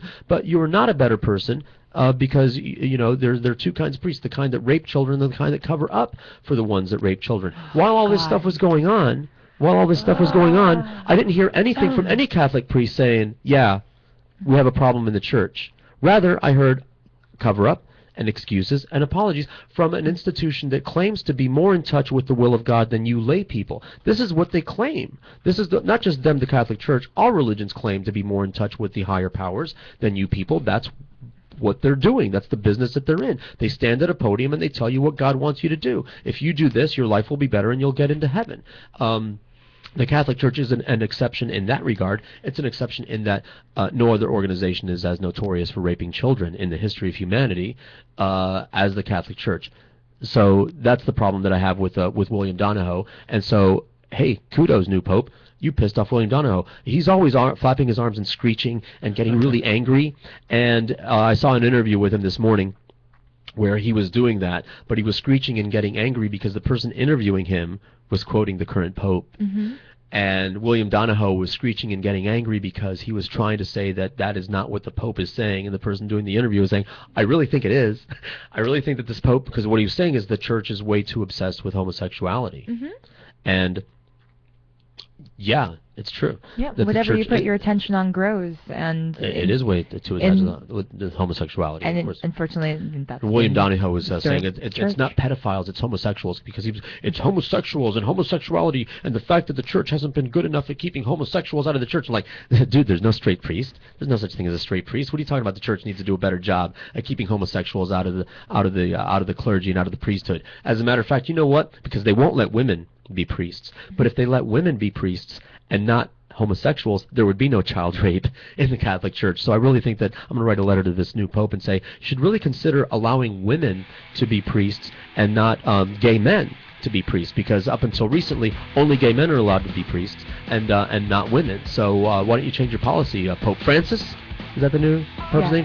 Whose real name is Jorge. Oh. Yeah. Is this the out music? Yes. Okay. All right, that means that we're wrapping it up.